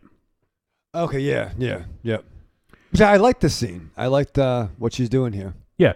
So they find a body that's laying in the wasteland, I guess, if you want to call it that. And he's clenching a conch shell, right? So the wife, Anna, grabs it. She puts it up to her ear and is having this sort of memory of what it's like to be on the beach again and have the water, running over her legs and feet. So yeah, it's a cool scene, and it definitely has some impact though when stuff that happens later on in the movie. Mm-hmm. Was that the gun that? Okay, because I didn't think so. Because the other gun was just a plain black thing, right? Kind of like a Glock. Yeah, like Glock. Yeah. Okay. So, yeah, there is some stuff. If you guys do watch this movie, I would recommend at least going back and watching the first 10, 15 minutes because there's some stuff that happens that you'll be like, oh, okay, because it's not impactful enough at the beginning where you'll remember it at the end. But after you've seen the ending, then it'll have more impact, I think. And actually, I didn't see the two city shots when I watched it originally. Yeah. Just because listen, I think we've had a pretty good run in this early shitty year. Sure. Of movies that I've liked that I didn't think I was going to like. Yes. Like Killing of a Sacred Deer. Killing of a Sacred Deer. There was another one too. Inside. The French version. And even down to Mother from last year, where I was going into it. I was like, I'm going to fucking hate this and be mad. Right. So throwing this on, I'm like, all right, the streak is done. because I'm already annoyed. I'm like, part of me's thinking like there's gonna be no dialogue at all, like one of those fucking movies Well, yeah, that you because pick. literally the first 10 to 15 minutes, there was no dialogue. Yeah. Well, you know what? Neither did 2001, and look how that turned out. Yeah, it was True, no boxing fair. the monkeys, but I was kind of like, I was watching it, but I was kind of like, let's see what's happening on the phone a little bit. So I missed the two city shots. Okay. But I too was definitely thinking that it was a post-apocalyptic Yeah. world. Torn garments. They're traveling. Yeah. Something's wrong. They're scrounging for resources, and he finds out that he's like scooping up like wet sand. It's like mud. And he's like all excited about it, putting it in like a can. I didn't think it was sand. What'd you think it was? Poop. No. Well, it could have been. Maybe. But it did. He did put it in like a little flower bed, and he's trying to grow these flowers. Yeah. So maybe it could have been. So then we get about 10 minutes or so into it. There's an intruder into their tent, and he basically tests them to see if they're infected or not. Obviously, the wife is, which you sort of got that feeling anyways. Yeah. And the husband was not. And then this guy says, "I want you to come with me." He's saying it to Chris, the husband, and he's like, "No, I'm not leaving my wife." Blah blah blah blah. And unfortunately, the next day, the wife dies. But he says something very telling to him. Yeah. You'll see her again. Yep. He does say you'll see her again. Which doesn't mean you'll come back to her. Right. You'll see her again. So I think after I don't know. Okay, I remember. Yeah. Okay, so then it turns out after he loses his wife, and this is like I said, in the first 15 minutes, we're not really giving much spoiler here. Then he's kind of just wandering around. He sees like a little pool of water, and there's like a flower sticking out of it. So he goes up to it to kind of like look at the flower, and he's attracted by it. And then all of a sudden there's a fucking bear trap that traps his leg, and he's screaming out in pain. Next thing you know, he wakes up in the forest naked, and he has like a wound on his leg that's all sealed up. Yeah. But he's in a forest, and there's this like weird kind of like light kind of glow on his like when he touches his leg. Yeah. I thought that maybe there's like a healing power or something. I didn't know what was going on at that time. You still see where his leg was cut, but inside, but it's been stitched up. And, picture kind of like Tony Stark's chest. Yeah. With the whatever the fuck that is. So, and then he's in civilization all of a sudden, and he sees a train going by. He's in the forest. He's naked, and it's like, okay, what the fuck happened? Where are we? What's going on here? And that's where I kind of got interested in it. Me too. I totally agree. This whole, what's funny is I think this 15 minutes at the beginning kind of almost does a disservice. Agreed. I think it's more interesting after you watch the film. I'm not saying they should have changed the order of it, but I went back and rewatched the first 15 minutes as soon as the movie ended, and it made a lot more sense to me, Yeah, definitely. I mean, I'm watching the running time, like, oh shit, this is fucking 15 minutes, 20 minutes. But yeah, then I'm waiting for the scene to go away. Yeah, like waiting for it to be another flashback, kind of like when the wife was in the water. Yeah, but it kept going and it kept going, and then I'm like, all right, I'm kind of into this. So I think one of my notes is that this movie was plodding along very slowly with the lack of dialogue, with not much going on. You don't know much about the world.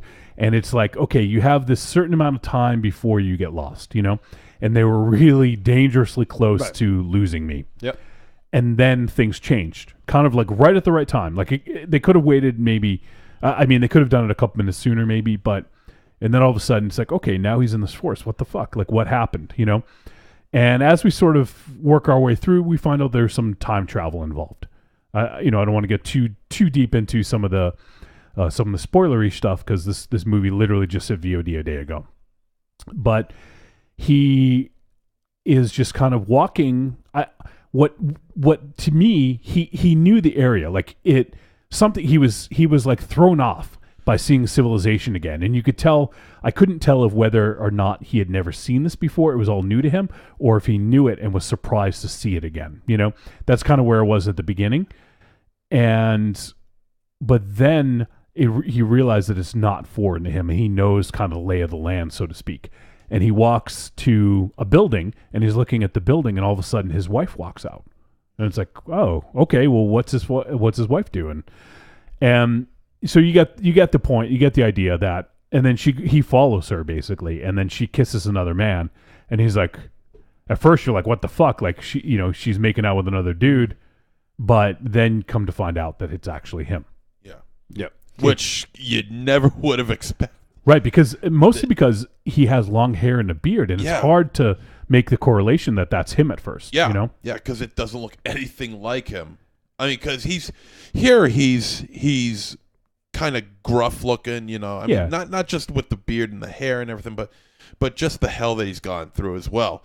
Right. You could see it on his face. You could see it in his eyes. Meanwhile, his, I guess you could say, doppelganger, very well dressed, clean cut, short hair. I mean, you know, rather youthful looking, almost kind of nerdy looking, actually. Right. When they made that, I'm like, whoa, wait a minute. like, wait a second. I did not see that coming. This movie does boast a couple of neat surprises like that. I'm really not too sure about, like you said, Wolfie, about that final scene, that big scene. That it definitely, like, it's not going to take away from my enjoyment of the film a ton, but that should have been a way more tense scene. Yeah, you know. Yeah, I think a lot of it has to do with the way it's edited too. You know, I mean, you can't completely fault the actors and actresses in front of the screen. You know, you got to look at the direction. You got to look at the sure. A lot of that comes editing. I mean, it's a complete team effort, and you know, I'm sure these guys did about as good as they possibly could. I don't know. I think maybe the fault, more of it, lies behind the camera rather in front. I think it's in front, but one other thing too, we just saw a little bit of the kind of the virus or whatever, and I gotta say the makeup was really bad in this. They only showed it a handful of times, but it was just so subtle you almost couldn't even notice. And then when they showed it on the wife when she dies, it looked like it was almost like just a little bit of latex put on the skin, and it was like stretched out and looked weird. I don't know. I just feel like for just a handful of like makeup shots, you could have done something. I agree too, because even the blood wasn't very convincing. I mean, there was a scene where someone, I won't say who, but someone was bleeding from, I think it was bleeding from the chest or from the stomach, and he put his hands on it and pulled his hands away, and his hands were more stained. Looked like it was stained with like just the typical red food coloring and Karo syrup. You know, it was just not a very good effect as far as I'm concerned. Anyway. Yeah, and that's like that one wasn't as egregious to me. It was mostly the virus. Like should have looked a little bit better. One other thing I wanted to bring up is, so they mention later on when we're following younger Chris, I guess we'll say, and he's sort of given this quandary of you know, he comes up with this basically like a cure for the virus. So we find out that Chris, you know, has been working on this project and comes up with a cure for the virus, and the school he works for, I assume it's a school or something like that. Like a university. University, yeah. Like, kind of like whatever, wherever Venkman worked in Ghostbusters. Right. You know, like one of those kind of joints. It was in New York. Because so it should be known that Chris is a I don't know, some kind of botanist, some kind of scientist. Botanist, I guess. So he comes up with this, you know, he finds like a plant or something like that. I don't know if, like, it's just weird. Like, I don't know if he created the plant or if he found it, but apparently it doesn't exist anywhere else but this lab. Because he took the notes that were existed by a company and basically made it happen. Like whether it was you know, prototype or theory, he made it reality. Yeah. And so he's given this sort of like he's kind of blown off by the university, I guess. And they're like, yeah, you did this kind of without our permission. You can't do anything with it. And it's something that's going to stop this virus that has broken out in in cows and livestock. Right, it's very sporadic. So it's in the news. It's the kind of thing where you would put it on, waiting for the score or the weather, and Yeah. be like, "Oh yeah, more fucking cows are dying," but who gives a fuck, right? Yeah. Like, no one cares. The bees are dying. That Right. won't be problematic later on. Right. You know, like, and what do we do? You know, what's the score and whatnot. Yeah, exactly. And it's something though that will affect humans eventually. And so there's this other character who's played by Andrew Sensenig, and the name of the character is Jim. And Jim basically says, "Okay, we're a corporation. We saw the study that you did. We want you to come work for us. We'll pay you 10 times your salary. Blah blah blah blah." And it's awfully tempting, and but he at first he kind of is dismissive of it, and then he meets the guy, and then the guy says, "Well, you have to bring us the plants. Like you have to steal them and bring us the plants." And he's like, "I can't steal them. Like it's Right. it's university property. It's out of my hands now, or whatever." And the guy's like, "Well, yeah, that's part of the deal. You have to do it." And then he gets kind of shut down at the university, and then he gets he's kind of like to the point where, all right, fuck this place. I'm going to go with this new company. I'm going to take the deal, go work for them. And then come to find out later on that the company that wants to hire him is actually the company that's putting the virus out there. Yeah. So they want the cure to be able to kind of Like an control. angel of death sort of scenario with this Yeah. company.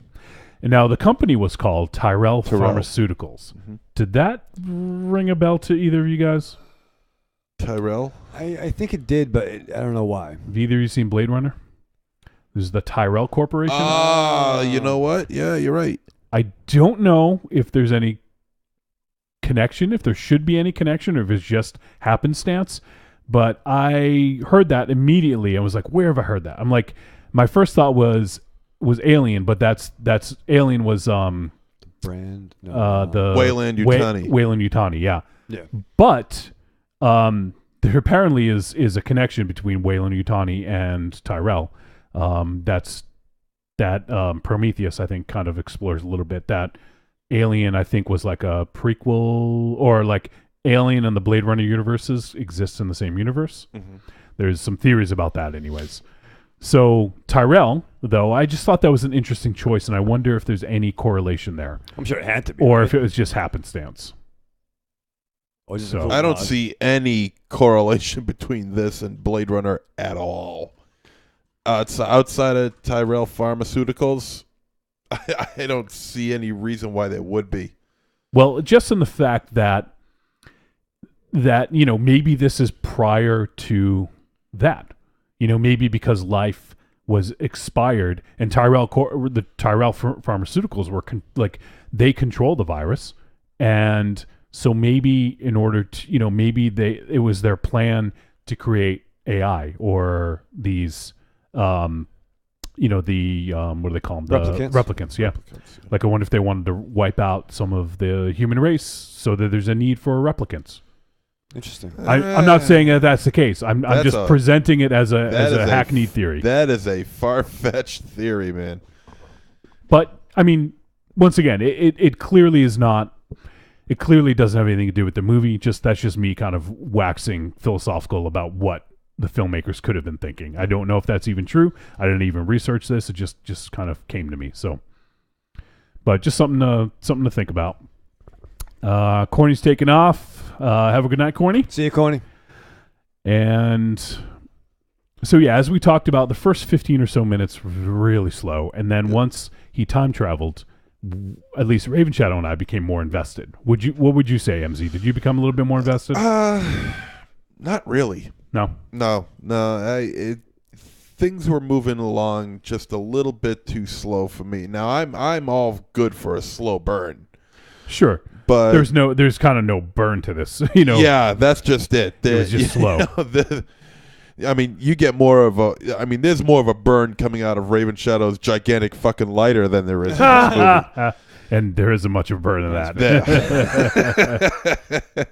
So, that pretty much tells you what I think about this movie. It has some inspiring moments, and for a movie in which, overall, I'd say about maybe 37% of it is no dialogue, maybe even more.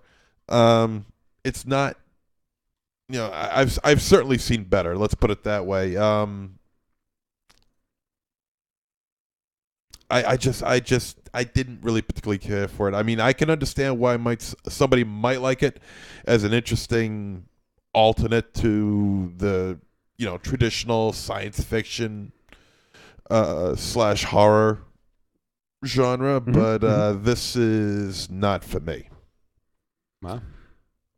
There was one scene I really liked. I think it might have been my favorite scene is when he's kind of like his future self is trying to avoid his past self. Mm-hmm. The first time he's almost like he kind of like feels, I don't know if he feels his like foot or something like that, or his leg that's injured, and he like falls, and then like they almost come into contact.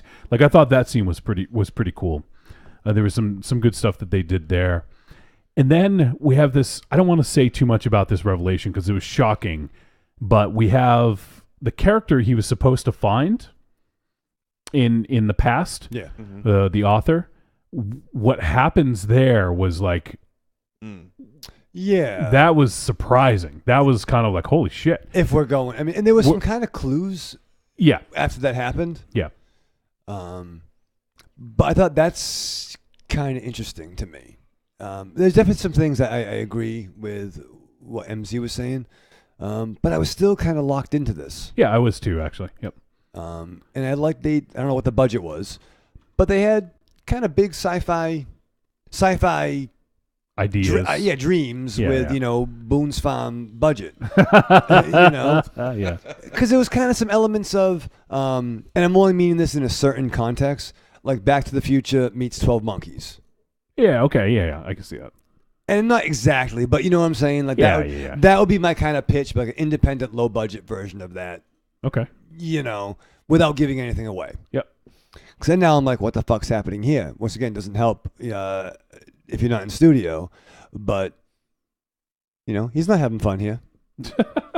That's not a fun way to go back in time. No. It's pretty crazy way. I ain't no quantum leap.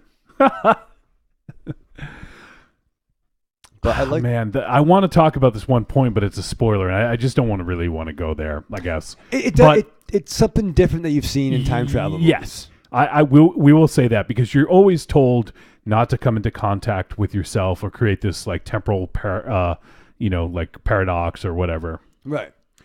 And what happens in this is something that like really surprised me, because I've never seen it in a movie that has time travel. At least not that I can recall.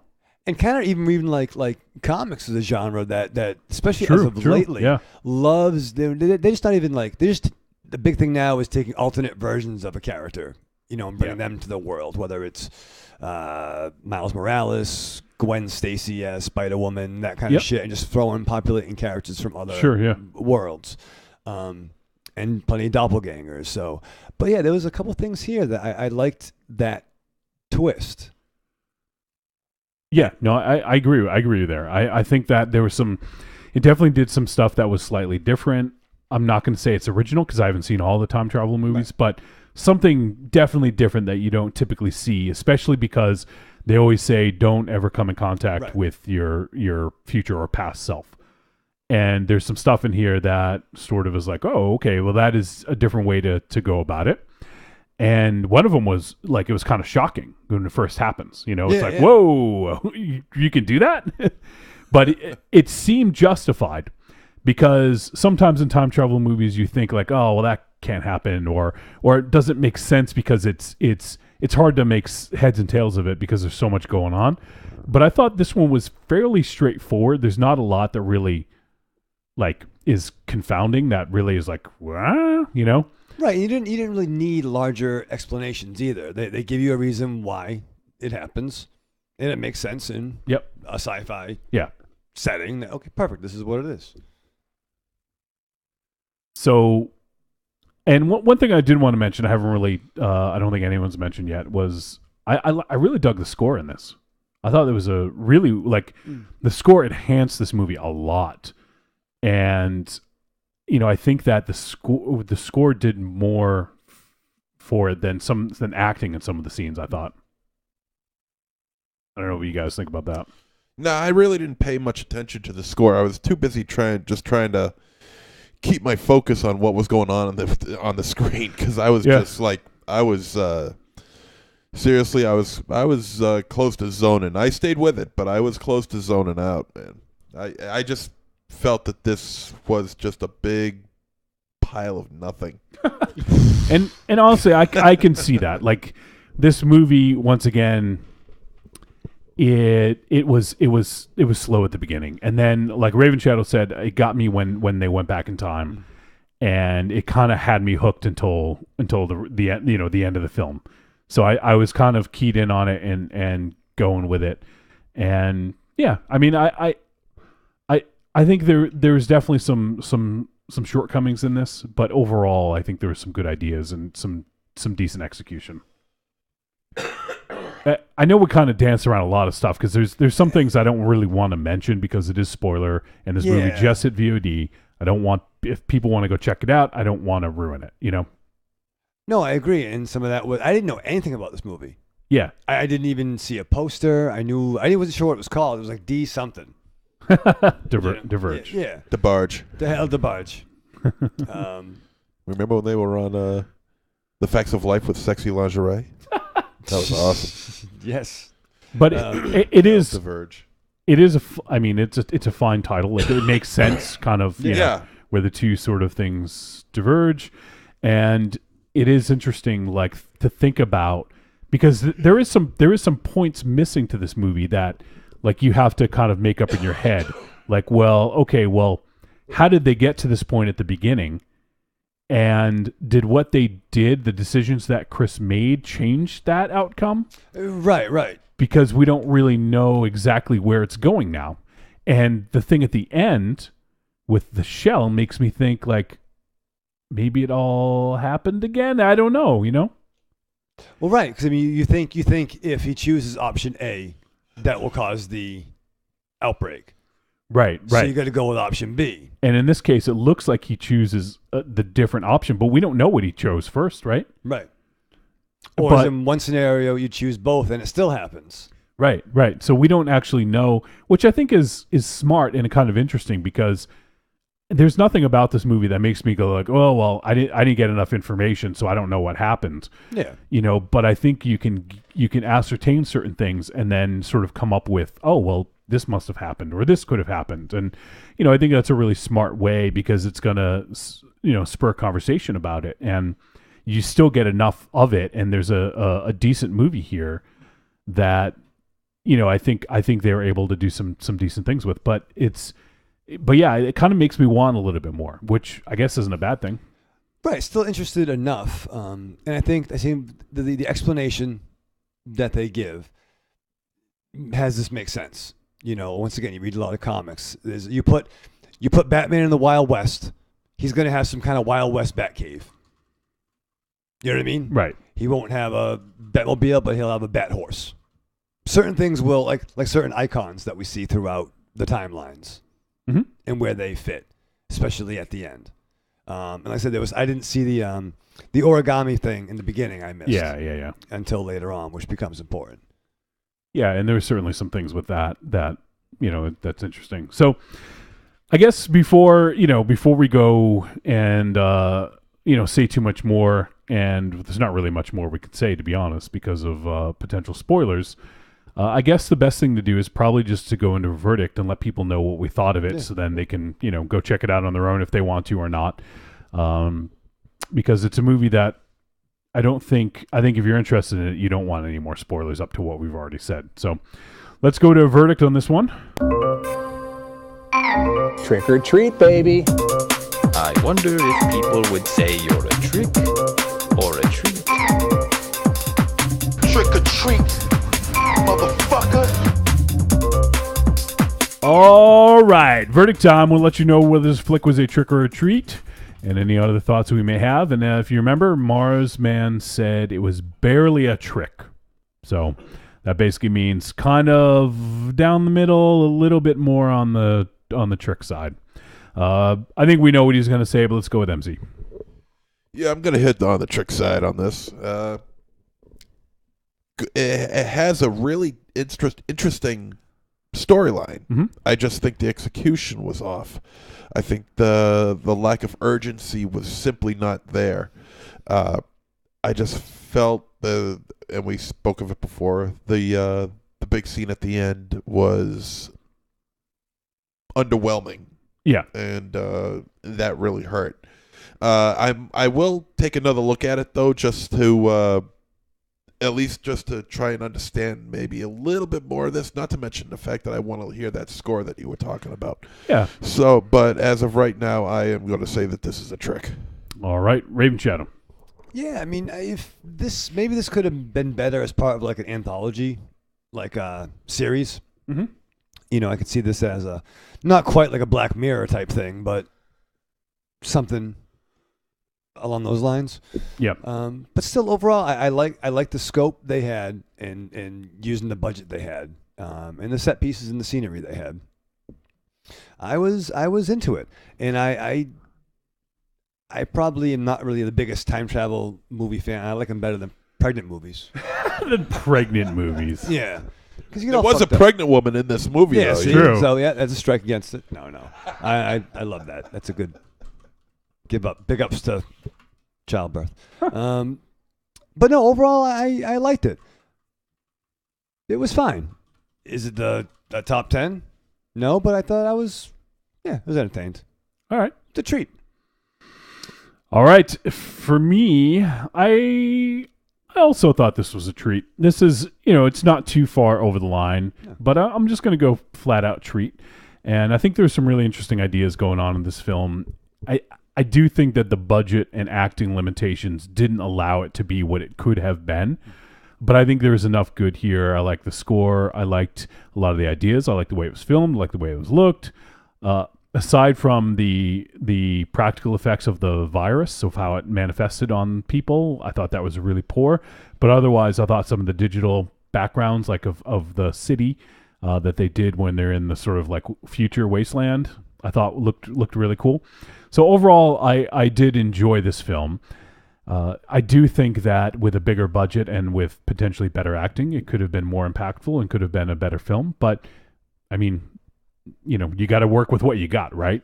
And I think that James Morrison, the writer and director, definitely pulled off a pretty good flick here. And I would be interested to see what he would do with the budget. Agreed. I would see his next joint. Yeah. Like, I'm just looking at his filmography, and this was his first feature film. He's done 2 shorts, and it looks like he's worked on a lot of other films as, like he did like second unit director.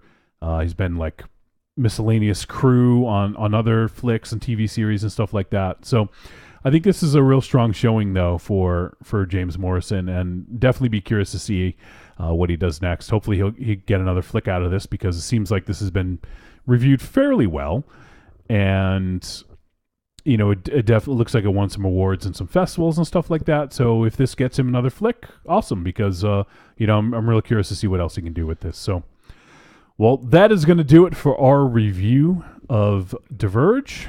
If you guys want to check it out, it's available on VOD now, and go check it out. If you think it sounds interesting based on what we said, go give it a watch.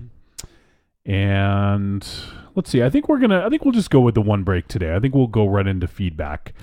But before we do that, I'm going to talk about next week. Now, next week on our show it'll be Valentine's Day. Ooh. So February 14th, we're going to be doing our next show. And let's see. Let me just see. Leanna, I told her we normally do 4 hours. She's like, really? She's like, fuck, do I usually hang around here that long? I feel like the last few ones have been 3 hours and like 15 minutes. Yeah, actually, you're right. The last few I've been trying to keep them close to 3 hours. Towards the end of December, they were getting over 4 hours. So just trying to keep it, concise and keep it as close to 3 as we can. Well, it's getting close. It's, like you said, it's getting close to Valentine's Day. You know what you should get? What? Ghoulish Stories Volume 1. Read it to your loved one. That's right. Get one for your wife. Get one for your girlfriend. Get one for your wife and your girlfriend. What about your husband? Fuck him. Oh, maybe they will. I don't know. hey, you get her that book, she will. So, Jesus She'll Christ. do anything you want. Oh, boy. No. Oh, I'm kidding. Shut up. Go ahead, Johnny. Thanks. So I wonder if there's something. Is there anything we can do for Valentine's Day? Are there a lot of Valentine's Day movies out there? Yeah, probably. Probably. There's millions of them. Well, My Bloody Valentine, Yeah. the original and the remake. The remake, yeah. Oh, we do another retro reboot resurrection. Now slow it down. It would, Give it yeah. some. Give it a little breathe. Yeah.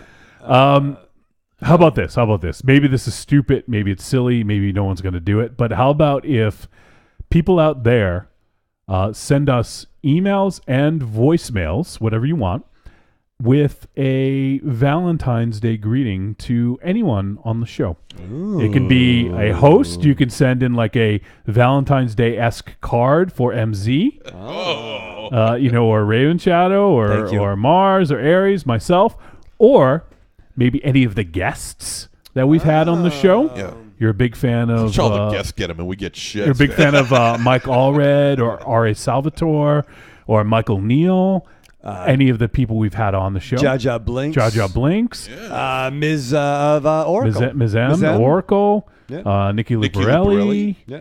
It goes on and on. We've had, at this point, probably hundreds, literally. Brian Paulin? Yeah, Brian Paulin. We're due to have him on again sometime soon. Barbary?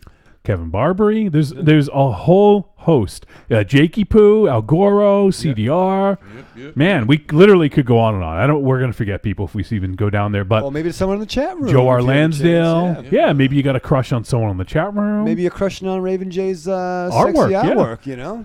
I'm gonna give him a private message. So let it be known who your Trick or Treat Radio crush is. It can Valentine. Or Valentine. That's not people. Doesn't have to be crush. We're old, and flawed, and broken.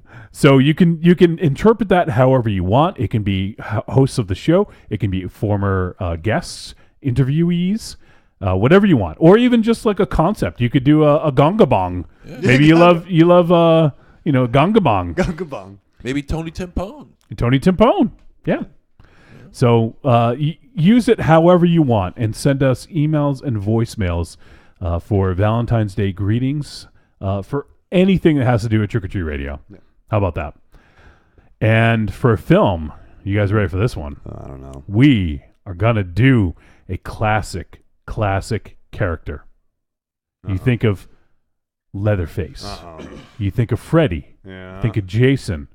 Who might be the fourth one in there? Leatherface, Freddy, Jason. Yeah. Oh, Snoop. Little bit of Pinhead. Yeah, baby. I guess Michael Myers could be in there too, but Pinhead, yes. No. So we are going to do Hellraiser Judgment. Oh. And the flick comes out on the 13th. So once again, we're doing a film a day after it hits VOD. So it hits VOD on Tuesday, February 13th. If you guys want to play along, watch it on Valentine's Day Eve, the night before. And if you want to send in your thoughts about that film, please feel free. But we're going to watch the new Hellraiser flick. That'd be great. They should do like a candy box with the lament configuration. Yeah. Russell Stovers. First time Mike says this will be awkward. Talking about the Valentine's Day greetings. Yeah, you know. It could be anyone. You don't first time, have Mike. to send one to us. It could be about Leanna. Leanna's her poems, poetry. Her poems, yeah. It could be about her poems. Yeah, absolutely. It's very nice. Yeah, it could be about first time Mike's poems. He's the one that started that. So it could be anyone at all. It could be for Raven Shadow's upcoming Down Boys T-shirt. Thank you. Yes. Dan was gonna hate that. Oh, you gotta wear it. You gotta wear it on Wednesday when you get it. Some Wednesday, put it underneath your shirt, and then do Superman, and then rip it off. Nice. So so we're gonna check out Hellraiser Judgment. If you guys want to play along at home, like I said, it comes out on the 13th of February. Watch it the night before we talk about it, and should be fun. Looking forward to checking out that flick. It looks pretty interesting. It's I think the first film where Pinhead is played by someone other than Doug Bradley? I think so. There was Revelations. Oh, it was someone else. Okay. Yeah. All right. I didn't see Revelations. Definitely not Pinhead. Okay. So there you go. If you guys want to check out the flick, and we'll talk about it next week. I don't know if we have a guest lined up yet. We have been talking to a few folks, so it's possible we could get one worked out in time for next week, but I'm not positive. So we'll see. But yeah, we'll check out that flick, and then let us know your Valentine's Day greeting, crush, whatever you want to call it. So let's get to some voicemail. We got 2 this week, so we'll get right to it. And I think we're going to hear Arkham Josh's thoughts on the film Diverge. So let's go to Josh. Hey, Trick or Treat Radio guys. It's Arkham Josh here. Just calling in to say hi, see how things are going. I did get to pop on Diverge the other day, so I figured I'd call in with my thoughts. And, okay, let's come right up. Don't really want to bash on a film that's clearly like a super low-budget indie film. So first I'm going to say, I congratulate these people on actually getting a film made, getting a film out there, and there's nothing really wrong with the film per se, as far as like the acting or the direction. It actually has a decent look to it, and like the actors all do a decent job, but it's just the problem is mostly just story based, because at the heart of it, it's just a knockoff of 12 Monkeys, where this guy has to go back in time to stop, this, to be able to get the antidote out there, rather than going back in time and stopping the kind of plague or, virus. So, I mean, if it had a little bit more of like a, of its own twist to it, I could probably give it a little bit more praise, but I mean, ultimately, it's just a really basic reworking of another film's plot, which in itself was kind of cobbled together from a couple of things. So, I don't know. And, like I said, given that it's small budget and it's small story, there's also not a whole lot that happens, so it did tend to, even for a film with a fairly short running time, it tended to kind of lag a bit. I felt myself kind of like looking at the phone and stuff. So, I'm going to have to say, even though I congratulate these guys on getting a film made, first-time filmmaker, I hope he can, I hope he's got more projects in the pipeline. I hope I like them more than this. But this is a tepid trick, and, or is it barely a trick? One of those two. It's the one where I'm not going to recommend it, but it's not that bad. It's just not that good. So, I don't know. I look forward to hearing what you guys thought of it, and I hope everything's going well over there, and I hope you guys are all having a decent winter. So, it's fucking great. I'll talk to you soon. All right, bye-bye. All right, Josh, thanks, man. Yeah. Always appreciate hearing your thoughts on the films. So yeah, I look forward to his reviews more than anybody, I think. More than anyone else, yeah. Yeah, I really do. He's very... knowledgeable. He's got a good, he's very knowledgeable. He's got a good vernacular about him. Yeah, he's super knowledgeable about film. Absolutely, great dude. Thanks, Josh. Always love hearing from you. And I know might be tough in winter, but we definitely got to get you on the show again soon. So if not winter, maybe we'll look at spring. So one thing I was actually looking up while we're listening to Josh is this is an article on IndieWire from 2015, from June of 2015, and so they have what's called let me just read the title. Diverge by James Morrison awarded at the 4th edition of U.S. in Progress in Paris. So I guess that's U.S. in Progress in Paris. I don't know what that actually is, but basically what it is they choose 5 projects that get selected and get screened to 50 top European buyers. Sales agents, distributors, producers, and festival programmers. This is one of the films that made that. And U.S. in Progress, the first and only industry event devoted to U.S. indies in Europe, is a joint initiative between the American Film Festival in Wrocław, Champs, this is a French word, Champs Élysées Film Festival in Paris and Black Rabbit Film. It aims to present U.S. indie films in post-production to European buyers in order to foster the circulation and distribution of American indie films in Europe. And in 2015, Diverge won the award. They won the top honor.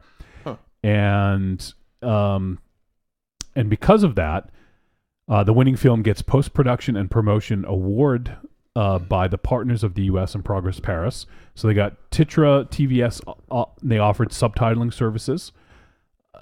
Commune Image will make available its theater auditorium with 2K and 4K digital projector, provision of the color grading software Firefly, executive post-production services, pre-sale of the film by Cineplus. So like all these things come along with this promotion of the film in Europa. So they basically get a lot of support by being the winning film of that. And it could be that maybe this was a TV film in Europe. Maybe it debuted on cinema there or would on they have TV. Would they have the same kind of a rating there as they would here? That I don't know. That's kind of weird. I don't think so. I think they have a different rating system over there, but it is interesting to see that, and that kind of makes you. It makes sense because this film looks better than the budget than it probably had, and it sounds like they got a bunch of post-production services like color wash and like all these things. Like, so I wonder if that had something to do with the look of it. So just kind of a cool thing. I actually was just looking up while Josh was talking. So thanks, Josh. Leanna says, gonna head out for the night. Bye, guys. All right, Leanna. See you later. See you later. Have a good night. Thank you. And yeah, that's pretty interesting. So hopefully, maybe James Morrison, the director, is sort of on people's radars because he won that, that distinction, being top honors of that, the U.S. in Progress. So pretty interesting stuff there. All right, and now we will go to first time Mike. Right. See what he has to say. What's up, Trick or Treat family? This is first time Mike. How's everybody doing? Hey, buddy. Sorry about your Patriots losing. And it was a hard-fought battle, but Philly won, so you guys did your best. I take no glee on either side, and you guys played a tough, hard game, so congratulations on that. Thank you. Not much. Yeah, actually, one thing you didn't know, Raven Shadow was actually in that game. Yes. Yeah, well, he played a tough, hard game. It's true. It's true. Maybe if someone wasn't benched a minute before the game while he was fucking suited up. Thanks, Belichick. Who cares? Go Tonight, kind of busy right now. Got some family stuff going on. Nothing major. But my question is this: between and hello, Michael Neal. Hi, first I time, Mike. really enjoyed watching your drive-in horror show, and I will be picking up your book. Nice. Looks really good. And my question for you guys tonight is this. I've been watching a lot of free TV lately. Especially I got a Roku, and I've been watching streaming channels like B-Movie TV. Nice. Or other stuff like OSI 74. And a lot of them have like horror holes with different type of movies, some well-known and some like indie productions, or there's been some real gems that some of them have dug up on B-Movie TV alone. In the past couple months, I've seen movies like The Spider Labyrinth, a late, like 1998, I believe, Italian horror movie that I've heard about, I had never seen before. One of the better late Italian horror of that era. And just this past weekend, I watched the movie Eyes of Fire, a very strange movie that from what I could check out, came out in 83 in the theaters, but didn't come to video till 1987. And I remember seeing it in the video store, but I never picked it up.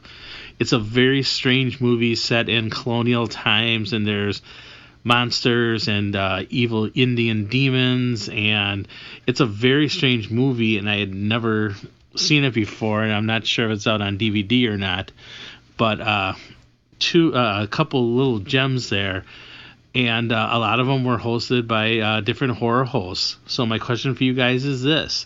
I got a channel. I want to say, hey, I'm going to give you some money. You got some movies. some public domain stuff, if there's something you kind of want to show on there, what type of movie or horror host would you be? Would you be one of the silly ones, kind of like a Svengoolie, sorry, or a Concord Duvall, or any of the myriad of people that have seem to have shows now, or would you be something more of a classic? I'm introducing the movie, some fun facts, or what kind of horror movie host would you be if let's say Mike's video channel, first time Mike video channel gave you your own show? Fun little question, just curious what you'd do. This is first time Mike from Milwaukee, Wisconsin, home of Dr. Cadaverino and in the first version of Toulouse No Neck, and Dr. Mephisto and Madison. Wishing you all a good night, and some local people that I can't remember at the top of my head. But this is first time Mike saying good night. Bye. All right, first time Mike. Oh man, we just got offered a show on First Time Mike Network. Oh, nice. This is exciting. I hadn't thought about this. Very excited. I have. Oh, all right. Well, go for it. No, I remember about maybe 7 years ago, I was thinking about starting my own on cable access a horror show. I love how you had these schemes that none of us were aware about. Like, I know. You wanted to be a porn star. What? Like I got to tell you guys Well, everything? yeah, you might be relevant information. Well, I'm telling you now. Perfect. It's irrelevant information. Nice. So back in the day, about 7 years ago, I was thinking about doing this. It never came to fruition, of course, but it was something that I was giving myself plans for, and just something to do to pass the time. And I was thinking about. I even had a name picked out and everything. I was going to be Desmond of the Outer Santorum. What? And it was just going to be like the inner workings of a spooky castle background. Okay. Complete with like a drawbridge door that's already up, and you got the fog going around and everything like that. And, it would be just telling really bad jokes, kind of like of an Elvira vibe. Okay. And I know I'm really pushing it here, but I was also looking at maybe getting like a sexy co-host to be there with me. Yeah. And we would play off each other and things like that. So, but and show like old 50s monster movies, because I love monsters, and old 50s monsters movies, sci-fi, atomic age sort of stuff. And but like I said, it never really came to fruition. But that was something that I've always wanted to do, and that was the idea that I had planned for myself. But oh well, you should do it. Yeah, you should do it. I'll do it right now. I think you should do Jack Manson. I like the Jack Manson character. Yeah, Jack Manson. Yeah, he used to hold a cigar, wore like old 70s like frilly shirt. Yep. Yeah. Couldn't sing a lick. He was like an old lounge singer that never was a good singer, but maybe he could be a horror host. Yeah. I like Jack Manson, but so that's it. So you would just do your own. You would do your own character like that, right? Yeah, it was gonna be. The show was Desmond of the Outer Santorum. What does that mean? I don't know. Oh, okay. Good stuff. No, yeah, man. Jack Manson. Desmond. How about Des Manson? Of the Inner Sanctorum? Outer. Oh, outer. Oh, well, that's different. Yeah, fucking idiot. No, it's outer. What do you think I am, man? So, well, what kind of movies did you play? Weren't you listening? I just told you. No, I wasn't actually. I wasn't sure. No. Raven, do you have an idea? Yeah, no. I mean, I was a huge mark for obviously Joe Bob Briggs and Commander USA back in the day. Those are some of my favorites. Yes. But look like Schneider from One Day at a Time. Schneider from Good Times in a white superhero costume and rock stogies. He wasn't in Good Times. He was what did I say? Not Good Times. One Day at a Time, right? And Schneider's version on Good Times was Buffalo Butt. Yes.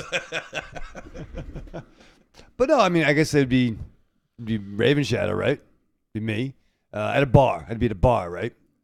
So it's your basement. The basement. But no, we could have like wacky characters, like be the bartender. So it's like the fucking CryptoCast. Well, I guess it fucking is then. I guess I'm fucking dumb. I'm not fucking Desmond McPfeiffer, or whatever the fuck you are. Desmond of the Outer Sanctorum. And the Outer Sanctum Rectum, wherever the fuck you're from. Sanctum Rectum. Yeah, I could have guests at the bar. They come in and be talking about stuff. I have Nikki Luparelli on. Why Nikki? Because I think it should be cool. Oh, a lounge singer? Yeah, it's in the sexy speaking. Oh my God. There you go. Sense. Yeah. All right. Well, are you going to be funny? I'm fucking trying. I mean, you can tell jokes. I'm trying. Yeah, I guess all of the same content you love here. If all the laughs just fall flat, just show me a wallet. Yeah, it's nice. Just throw your wallet at him. You big dummy. All right. Well, I'm not going to be as egotistic as you guys. I'm not going to pick myself to be the host. Oh. But I'm not going to. I'm going to pick a Devin Townsend. No. I'm going to pick a hypothetical host. So I personally am I like Tales from the Crypt, I will say, but I always felt the Crypt Keeper was just kind of annoying, honestly. After a while, yeah. Yeah, he became a douchebag. Yeah, he was kind of a douchebag. I maybe that's sacrilege, I don't know, but I just was never huge into him. But someone I do like was for the Twilight Zone, like Rod Serling. Oh yeah. I love, because for me, like the Crypt Keeper was, a lot of times the stories were scary and horrifying, right? In Tales from the Crypt, but I always thought that it didn't really fit because he was trying to be like, I understand the gimmick, like I totally get it, like I know he's trying to make light of and like make fun of like people in peril and things like that, you know. I don't know, like but I always loved the tactic that Rod Serling did for Twilight Zone. Like, it just brought you into the world, you know, and it prepared you for that episode really fucking well. Straight up dude in a suit, like he could have some like supernatural machinations. You know what I mean? Like he smokes. might be. Yeah, you fucking go. So I personally would go more on the Rod Serling tip, and I would have someone like that sort of introducing, you know, probably old creature features, like First Time Mike had said, sort of like maybe stuff that's in the public domain or something, you know, if it's going to be on, you know, on First Time Mike's channel or whatever. So I'd probably go in that direction, and I would probably play some little interstitials and little bits and stuff like that. But I personally think someone who's creepy and creepy because they're like smart and intelligent, like that kind of like, it's off-putting a little bit, you know. Like I always found Rod Serling's the sort of opening to Twilight Zone a little off-putting, you know. Oh, absolutely. His monologue you're talking about. Yeah, the monologue. Yeah, he introduced it, and it was just kind of like a little off-putting to me, and it's something that like really brought you into that world of the Twilight Zone, you know. Well, the way he always presented it, you know, he presented the Twilight Zone as an actual physical place. Yeah. You know, like, you know, and he'll fall in the deepest, darkest corner of the Twilight Zone and things like that. It's like, Jesus, can you imagine where that must fucking be? You know, it's creepy as hell. You know, and not to mention, I mean, he also had that very stoic, strong-jawed, tight-lipped, right?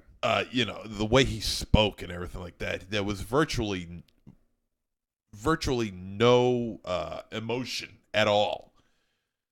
You know, he was just saying his words. Right, he didn't need to be straight at you, you know, and with no inflection of his words or anything like that. It was just very, very, very creepy, and he did it perfectly. Yeah, exactly. And that's, for me, that's kind of more of what I would want to kind of represent. Now, if we're doing like creature feature type of things, like, you know, we're playing like silly movies, then maybe we want someone with a little bit of humor or something like that. But I think I'd want to play like think of, like, do you guys remember we reviewed The Similars? Yeah. You know, maybe some movies in that vein where it's almost like Twilight Zone episodes or something like that, you know? It's on Shudder now, by the way. Oh, is it? Yeah. Nice. Apparently I misunderstood the question too. Well, no, I think you interpret it how you want. Yeah. I like your interpretation. If you were doing a show on First Time Mike's streaming network, what would you do for a horror host? Well, First Time Mike gave me an idea for Dynamo. What? Sven Gooey. Sven Gooey. A New Hope is a big fan of Svengoolie. Oh, really? Yeah, she really likes him. Svengoolie, yeah. It was like watching the movies. Like Ants was on last week, but we had to see what Svengoolie was up to. Yeah, I got Count Duvall on my Facebook, and he's a cool cat. Yeah, let's hear some Svengoolie. And do you think that's okay? All right! Yes, he does. But you Like know, this stuff? There's a heartrending side to this whole story. Yeah, she finds him. Being at home. Oh man. Yeah. At night wakes things back. Yeah, it brings around some fright. Oh no, no, no! Like Muppets and vermin and wetting himself at night. Oh, ghoulie, ghoulie, ghoulie up above me. Ghoulie, ghoulie, ghoulie with the hair. That is amazing. Ghoulie, ghoulie, who's Nah, Svengoolie's awesome. Yeah. I don't know. Ghoulie, ghoulie, that's bad heartburn there. That's funny. So it's just we just did a search for Svengoolie, Ghoulie. Penny Dreadful. Yeah, yeah. Raven J in the chat room says I interviewed Count Gore Duvall a couple years ago. Nice. So yeah, so I guess that would be my pick. It's a good pick. Thanks. Well, thanks for the question first time, Mike. You always bring the goods with the questions, so we appreciate it. And well, I think that's almost it. Yeah. Keep it close to 3 hours here. I think we're a little over, actually. Yeah. And let me just double check. I don't think we have anything going on Twitter, really. Should probably use Twitter more. Don't really use it. We use it to promote, and that's pretty much it. So, yeah, not much going on over there. So, anything else you guys wanted to talk about before we say our goodbyes? Was there anything we forgot to mention? Any stories? Any funny anecdotes? No. All right, well, I guess that's going to do it. Right. So, MZ, why don't you say goodbye to the folks? Raven Edge douchebags. All right. Raven Shadow. Live fast, love hard, die with your mask on. All right. And since Mars is not here, remember, children, wherever you go, there you are. Thank you to everyone who tuned in for the show. Thank you to Michael Neal for coming in studio and hanging out for a little while. Everyone go check out Ghoulish Stories Volume 1 on Kindle. You can buy the paperback. Look for it on Amazon or go to trickortreatradio.com and click on episode 289. I'll have a link for it in there.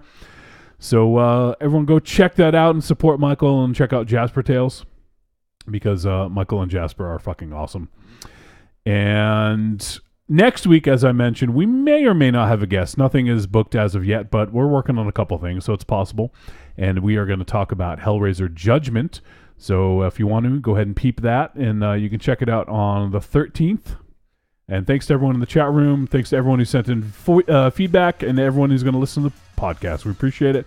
You guys are the best. See ya!